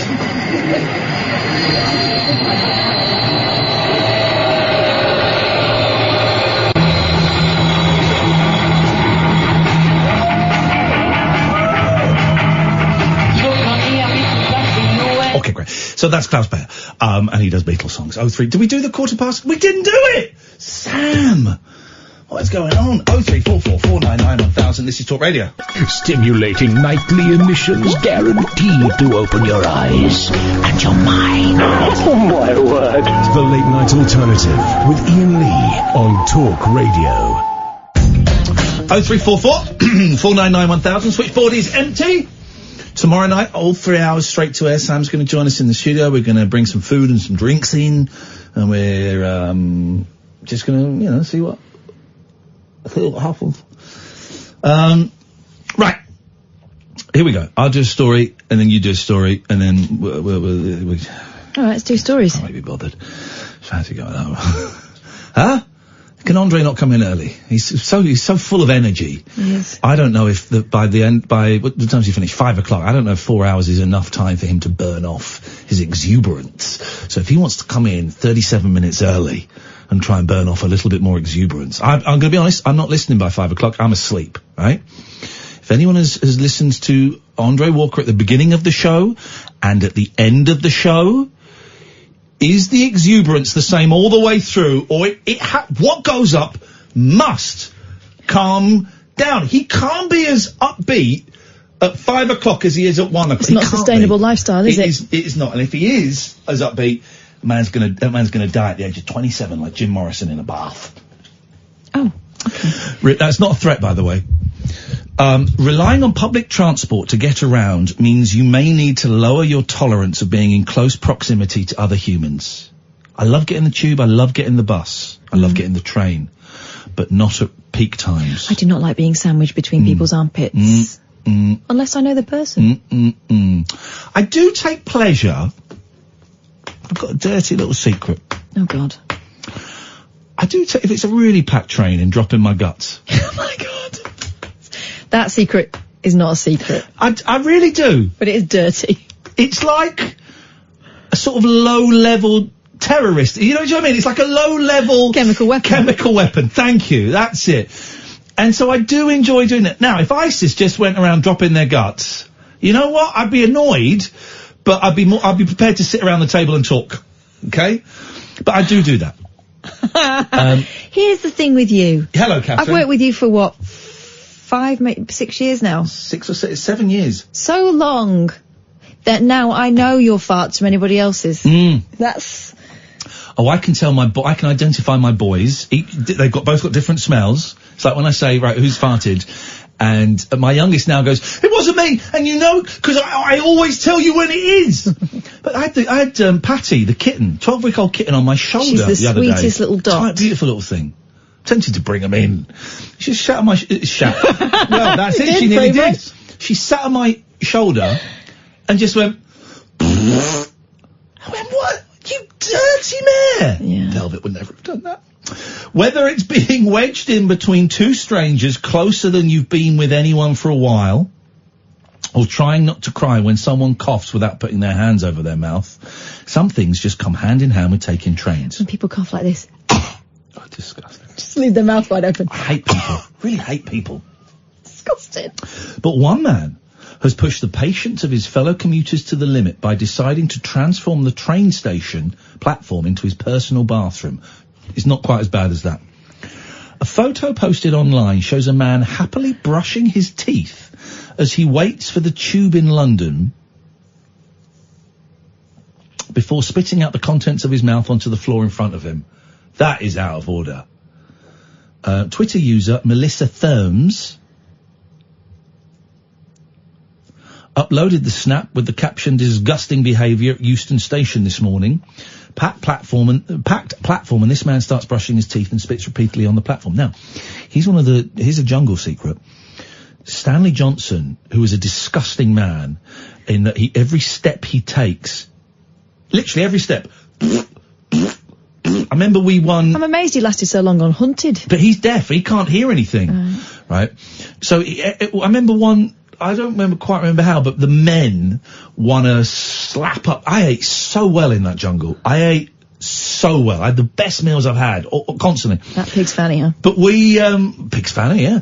We, That was disgusting. The way they kind of uncorked it. Oh, beautiful.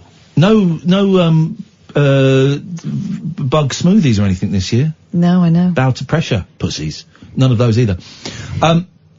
But we won, the men won like a slap-up meal, and it was at night time. It was really late at night, and they sort of rushed us because it was so late, so we didn't really enjoy it that much. But, so we're walking down, and we had to walk through this dark, and me and, I don't know, 2 thickos I was with, were behind him, and just,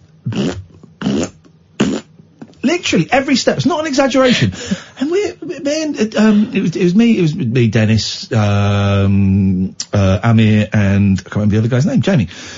We're just in hysterics. And then you'd notice it all the time. You'd just be sat talking to him, and in the middle of a sentence, he'd carry on talking, but while he's talking, no, would just come out, and you'd think, and he obviously didn't notice it. He must have, Stanley Johnson must have such a loose anus, because it would just come out.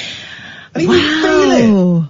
But he also, another thing, he also was disgusted, right, by people brushing their teeth in front of him. He thought it was like cleaning your genital or something. I remember him saying, it's like Toff or a couple of people were walking about brushing their teeth. Oh, it's disgusting. I said, what's disgusting, Stan? That is private. That should be done in private. That is not, I do not want to see that. I said, well, brushing your teeth it's a personal, private matter. Yeah, exactly. It's going on. It is a personal, private matter, and people shouldn't see that. Now, meanwhile, you're walking in his backdraft. There wasn't much room in the sort of washing thing. And also there was a nice bit of stream just on the other side of the camp that was good to brush your teeth in. So you brush your teeth and you'd spit into the stream, and then you get into bed. But he found it disgusting. Really, really disgusting. Weird old, thing. Very weird man. Very strange. Windy man. Very strange, windy man with very strange principles. I think old men in particular do lose track of their guts, don't they? Yeah. Did they show, because I've not watched. That never came out. You would think that I'm a Celebrity would go for that. That's generally the sort of stuff they like. Did they show him telling the story about the time he was nearly raped in Afghanistan? It's not one of the highlights I remember. Right. He told an amazing story. And it's an incredible story, right? He told it in front of cameras, so it's all right for me to say. About how when he was a young man in his 20s, I think it was Afghanistan, maybe Iraq, but I think it was Afghanistan. He went travelling around the world. And I bet 22-year-old Stanley Johnson, I bet he was all right. Blonde, striking young man.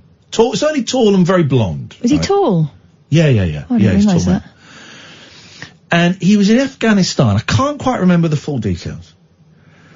But he was trying to get somewhere. And he was in a coffee shop. And these two men said, oh, well, we're going that way. We'll give you a lift. And he was like, okay, that's great. Yeah, definitely. So he got in their car. And after a while, he realised they were driving him up a mountain. Oh, blimey. I'm pausing because I want to make sure I get this as right as I can. And he worked out they were going to rape him. These two older Afghani men were going to rape him, right? And he's telling this in a very humorous, he's a very good storyteller. But he was telling this packed full of jokes, and everyone's laughing, right? And I'm sat there thinking, God, this is I don't dark, know if we're meant to be, this isn't, he's choosing to tell it with humour. Great. I've told my stories of abuse with humour for a long time. But laughing is, anyway. And now, I can't quite remember, they either locked him in a shed, or he jumped out of the moving car. I think he jumped out of the moving car and hid in some bushes. I think he broke his arm, hid in some bushes, was really badly injured, hid in some bushes, and they came out with guns. My God. Trying to find him. I think they'd taken his shoes as well. And he had to walk down this mountain in Afghanistan at 2-3 o'clock in the morning, knowing that somewhere in the background were two horny rapists with a shotgun. Flipping it, man. And of course he escaped, and he told us he was not raped in the end. And I remember him telling us this and thinking, wow. And then everyone sort of had this crush on Stanley that I never quite bought into. Well, yeah, that got shown. The you saying that you're not going to drink the Kool-Aid. Yeah. And it was like, did they show that? Iain Lee compares Stanley Johnson to cult leader. It was like that. I don't know if he was doing it deliberately, but certainly everyone fell into that. They got sucked into the old man charm. Yeah. And he's a nice guy, but I didn't, he kind of, I didn't buy into that. But then they all wanted to, at the behest of Jamie Lomas, they wanted to they kept wanting to do things for him, like serve their master. And so they wanted to have an evening that was like a tribute to Stanley Johnson. And so we all had to write this poem. Now, we weren't allowed anything to write on, but they managed to keep some paper, some big sheets of paper from a task, and the producers let us keep it. And then someone found some chalk. And we had to go off. You get like you know when there's a birthday card going around? Yeah. You get have you signed the old birthday card? You go and sign it, it's over there. And so we all had to go and write this, like, 4 lines of a poem. Whose idea was it? It was Toff's idea. Jamie's. Flipping out, man. And you know the tune of the poem. Sing the tune of the poem. Da da da da da da da da da da da da. Da da da da da da da. That was it. So everyone had to write 4 lines. God. And I'm like, okay. And someone wrote a funny verse about the time you were nearly... No. But they didn't use the word rape. I'm sorry, I'll stop using that word. Sorry, I realise I've said that word a lot, and that can be upsetting for people, so apologies. I'll stop using that word. But they wrote a funny verse about the time he escaped from that situation. And I think Jenny and Toff were the only people that went... maybe Shappy as well. Is this really meant? Should we be putting this in? This doesn't feel like okay, he told it in a funny way, but that's up to him how he tells that story. I don't know if we should be doing a comedy, putting this into a comedy. I kept quiet because I thought the whole idea was. Look at that scratch on my arm. From my cat. I kept quiet because I thought the whole thing was just an awful idea, but I was not in favour at the time, and I didn't want to, I just kept quiet and did my boring, silly lines. And we all had to stand there in a line and perform it for him. Oh, and while he was sat on a throne, I'm just thinking, this is awful. But they kept they put that thing in the poem. He's lived an amazing life, right? He's lived an amazing life, and he's been to some very dangerous situations, but, I would have thought they would have shown that. They didn't show that on a Saturday night on ITV. Gosh. No. Okay. Not that I recall. It was incredible. And also, I guess if you want a serious point out of it, it highlights that if you are a victim of anything, you are allowed to tell the story how you want to tell it. Doesn't mean other people can tell the story in the same way. I for a long time told my abuse in a very humorous, very funny way, and I would laugh about it. But that was my way of kind of dealing with it. I don't want to read too much into Stanley's psychology, because there's nothing to do with me, really. But if he wants to tell a story like that in a funny way, maybe it is funny to him. Maybe it is funny. Happened 50-odd years ago. Maybe it is a funny story to him. I don't think that gives us the right to then tell that story and make jokes about it. I've told stories about dodgy things that happened to me. You've talked about a French guy masturbating in front of you, and you're laughing now. I know. And you remember you telling me that story, and you told it to me a few times. I remember saying, but you know that's abuse, right? You know that he has abused you by doing that. Yeah. I know.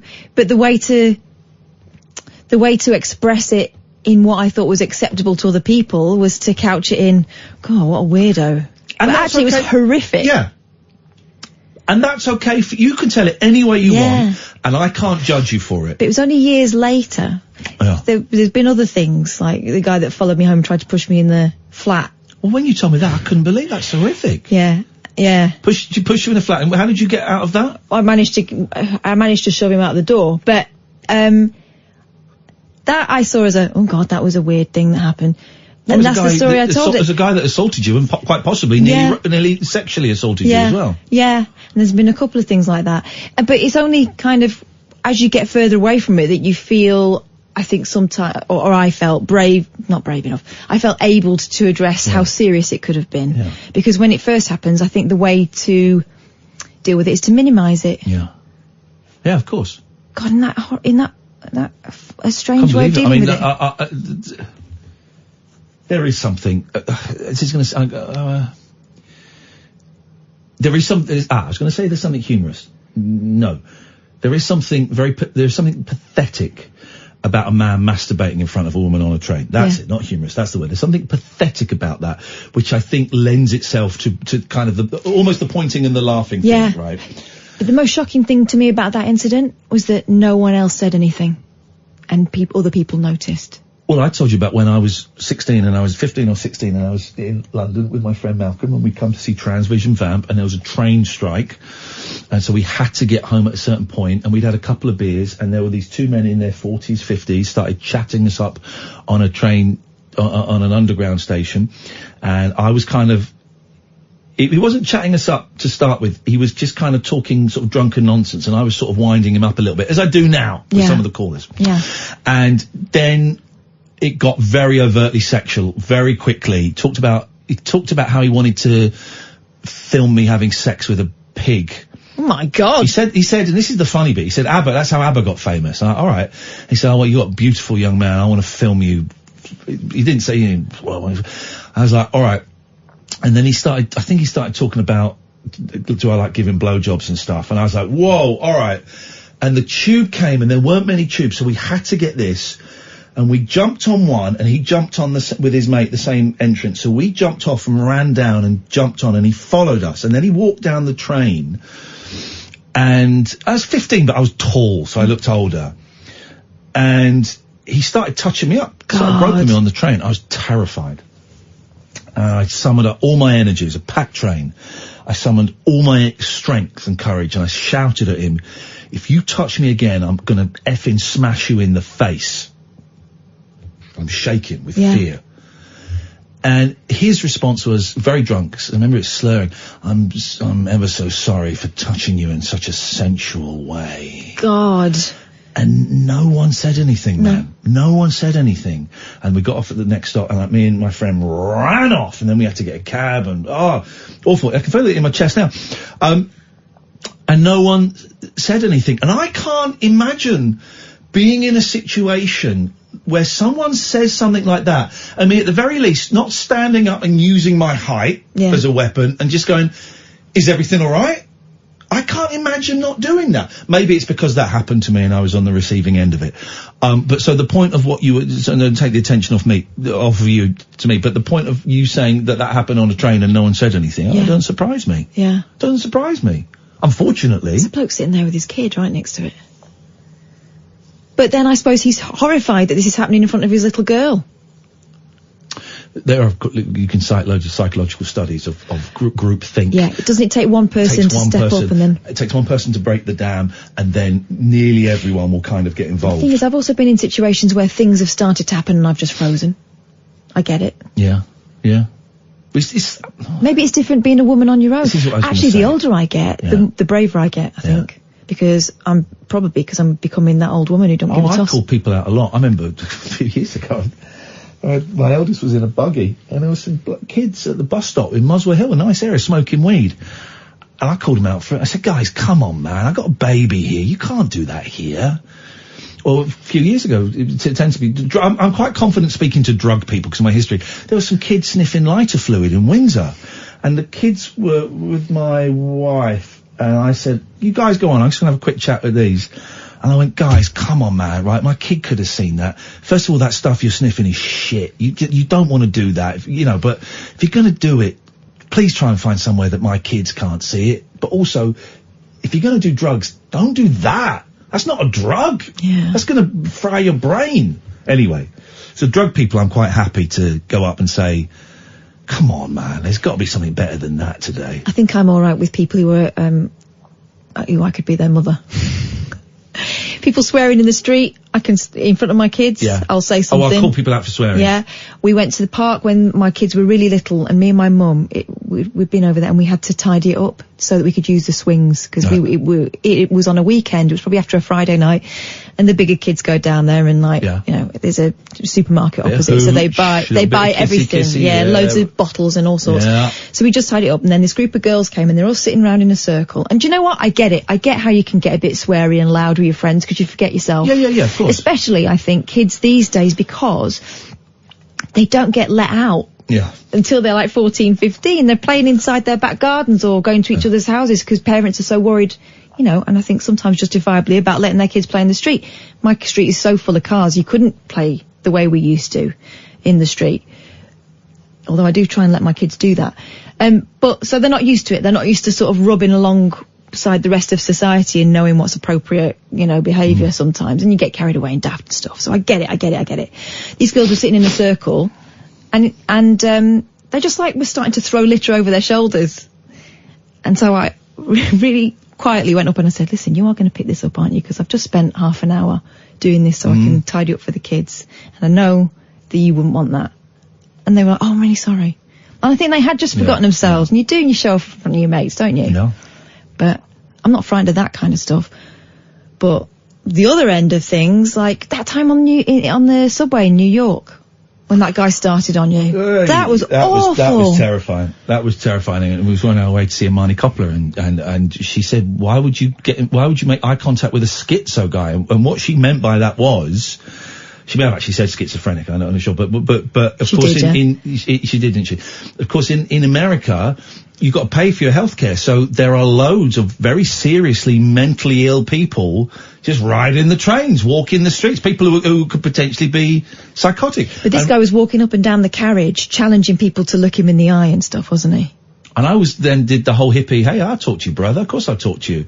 And then he was threatening to kill me. Yeah. I'm thinking, oh my God, we're in a country where they actually have guns. This guy's going to shoot me. At one point he said, I'm going to make you scared. You scared? I'm going to make you scared. You wait till we get off this train. And it was terrifying. We recorded it. We got 20 the woman minutes sitting of audio. next to us was crying.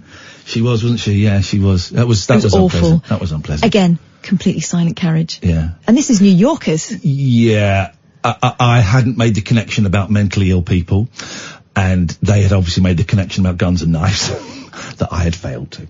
Let's take a quick break. 0344 499 1000 is the telephone number. If you want to give us a call, empty switchboard. We've got another 10 minutes or so before Andre takes over. This is Talk Radio. Uncut after hours conversation for the up all night generation. The Late Night Alternative with Iain Lee on Talk Radio. I've got to read this out. This is a text. I don't really know how you text in, so I'm not going to tell you. Hi guys, Kevin, Liverpool. I was standing at a bus stop recently and farted, and some old fella grabbed my arm and said, excuse me, you just farted in front of my wife. Yes, mate. That's his job. Hang on one second. Oh, what a time for the old guy. I've got so many things. Anyway, right. The man appeared to be heading into work, and Melissa admitted not a soul confronted him over the behaviour, before another replied, British being British. This is the guy who's brushing his teeth on the thing, sorry. It wasn't just the people sharing a morning commute with him who were left disgusted, with many others sharing their shock in the replies. WTF? He's lucky it wasn't me on the platform, as I probably would have vomited on him. Well, I would suggest vomiting on a platform is worse. Then, yeah, spitting out your toothpaste. Why didn't he stick it on the tracks? Yeah, exactly. In Japan, right, they famously, massive generalisation, Japanese famously can't handle their booze, right, massive generalisation, and their evenings are earlier than our evenings. For example, if you're going to go to a concert, quite often the concert will be at 6:30, 7:30 at night, you'll be done by 9:30. It's really weird, but it's great. But it means if you're travelling on the tube there, you will see people going home from their nights out at 9:30, 10 o'clock. And we saw Friday night, Saturday night in Tokyo, you see so many drunk businessmen and women who have just absolutely caned it, and or you see people collapsing and falling.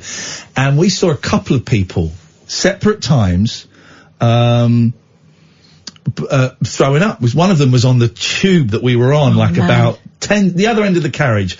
these 3 guys, and one of them threw up. Right. Both times, both parties then attempted to clear up the mess as best as they could. That's Japan! Cardboard, this guy then found some cardboard and was scooping it up with, I mean, yeah, I know, but of course, what most people here would do is run away! But the Japanese would always try and clean it up, which I think is incredible. So what I'm saying is, vomiting is worse than brushing your teeth. A second row. Oh, for God's sake, why can't people just wake up 3 minutes earlier? If only life were as simple as that.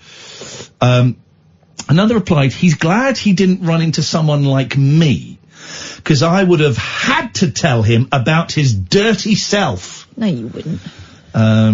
Others took things one step further by... There's a really weird ending to this story. The last 2 words, okay? Go on. This is a news story in the Mirror Online. Others took things one step further by tagging Transport for London to point out the antisocial behaviour. Mega sigh. Are you allowed to do that at the end of a story? Maybe they're mega sighing at how crappy their job is. What have I said? Mega. Every time we read something out that's been written just for online, you can tell the age of the person what wrote it. Different story. When in a place of worship, you wouldn't be surprised to see artwork depicting stories from the Bible on the windows. It's a tradition. Mm-hmm. We like that. We respect that. That's what it's about. But one woman did get a big surprise recently after noticing something wasn't quite right about a church window depicting Jesus and Mary. Have you seen this picture? Yeah. The woman named Rosie took to social media to share her discovery and ask fellow users if they were seeing what she was seeing on the glass. Sam, come on, I want you to come and see if you can see this. In a post on Twitter, Rosie shared a snap, which looks a lot like a reimagining of Michelangelo's The Pieta statue, which shows Mary cradling her son Jesus in her lap after the crucifixion. So I'm going to raise this picture up. You tell me if you can see what's wrong with this picture.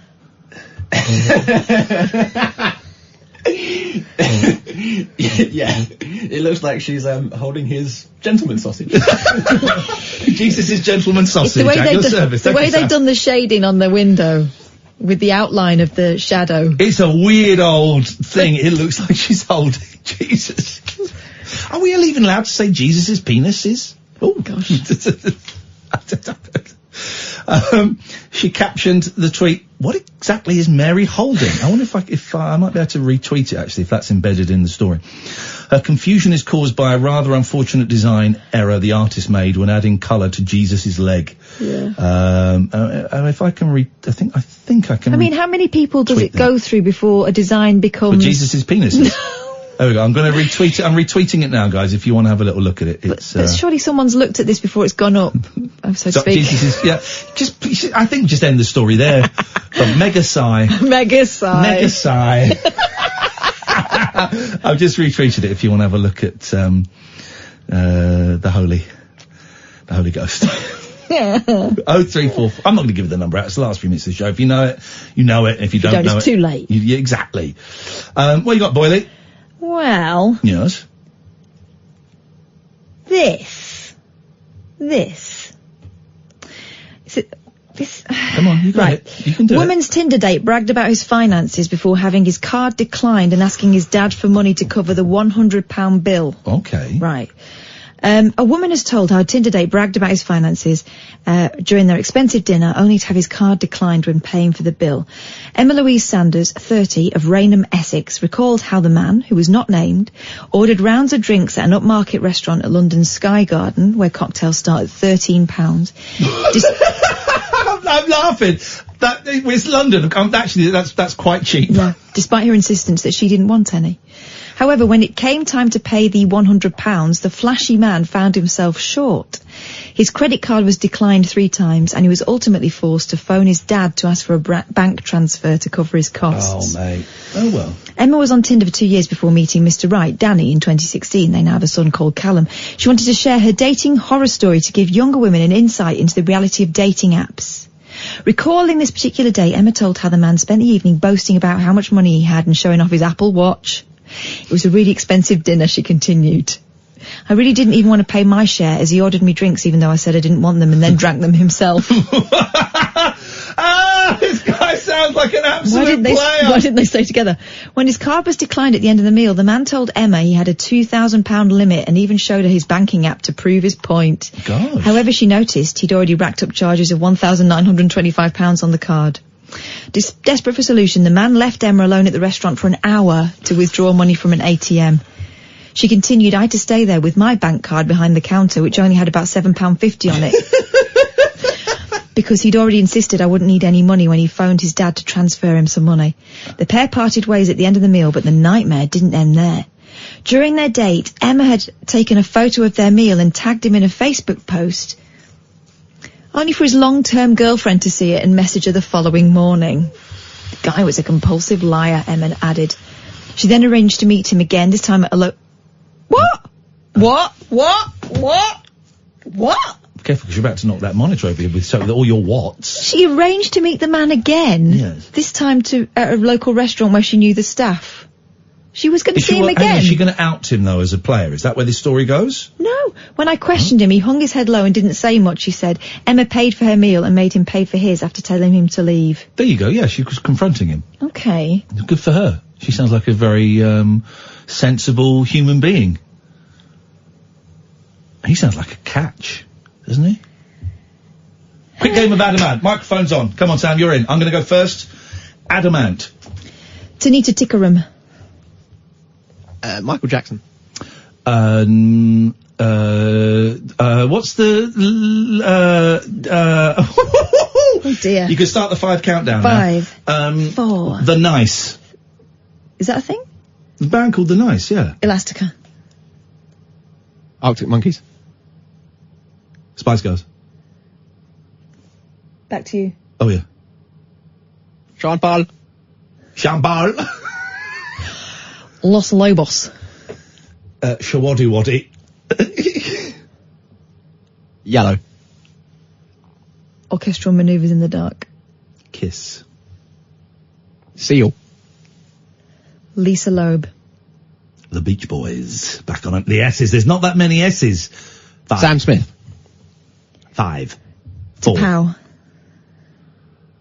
U2. So it's no. 5. 4. Oasis. S. Spandau Ballet. You can start 5, the countdown. 4. 3. Terrorvision. Nirvana. He's good. ABBA. Back to you. 5. Aha. Back to you. 5. 4. Oswald. Deacon Blue. 5. 4. Electric Light Orchestra. Electric Light Orchestra. Adamski. You start the countdown straight away. 5. Iain. 4. 3. Oh, what's the guy? 2. 1. Incognito. Oh. Is that a group? Yes. Okay. Oh. Ozone. Electronic. Hang on, is Ozone a group? Yeah, they're the one that, do you know the Maya He song? Of course No. I don't. Just nod and smile. All right, okay, I'm going yes, to look fine. old farts. Okay, go on, what did you say? Electronic. 5. 4. China Crisis. 5. 4. 3. 2. 1. Ooh, Sister Sledge. Echo Belly. Ooh. 3. Yazoo. You got start the 3 countdown straight away. 3. Yes. Sunita. 3, 2, 1. Well done, Catherine! Yes! On that bombshell, dear listener, the show is over. Tomorrow night, bring food, bring snacks, bring party games. We're going to sit and take calls straight to air, or stand, who knows, for 3 whole hours. And we're going to play This Is Your Life. Oh, no, we're not. We're back tonight at 10. Don't forget the podcast are plenty. Stay tuned. Coming up after 1, it's Andre Walker. This is Talk Radio. The Late Night Alternative with Iain Lee on Talk Radio.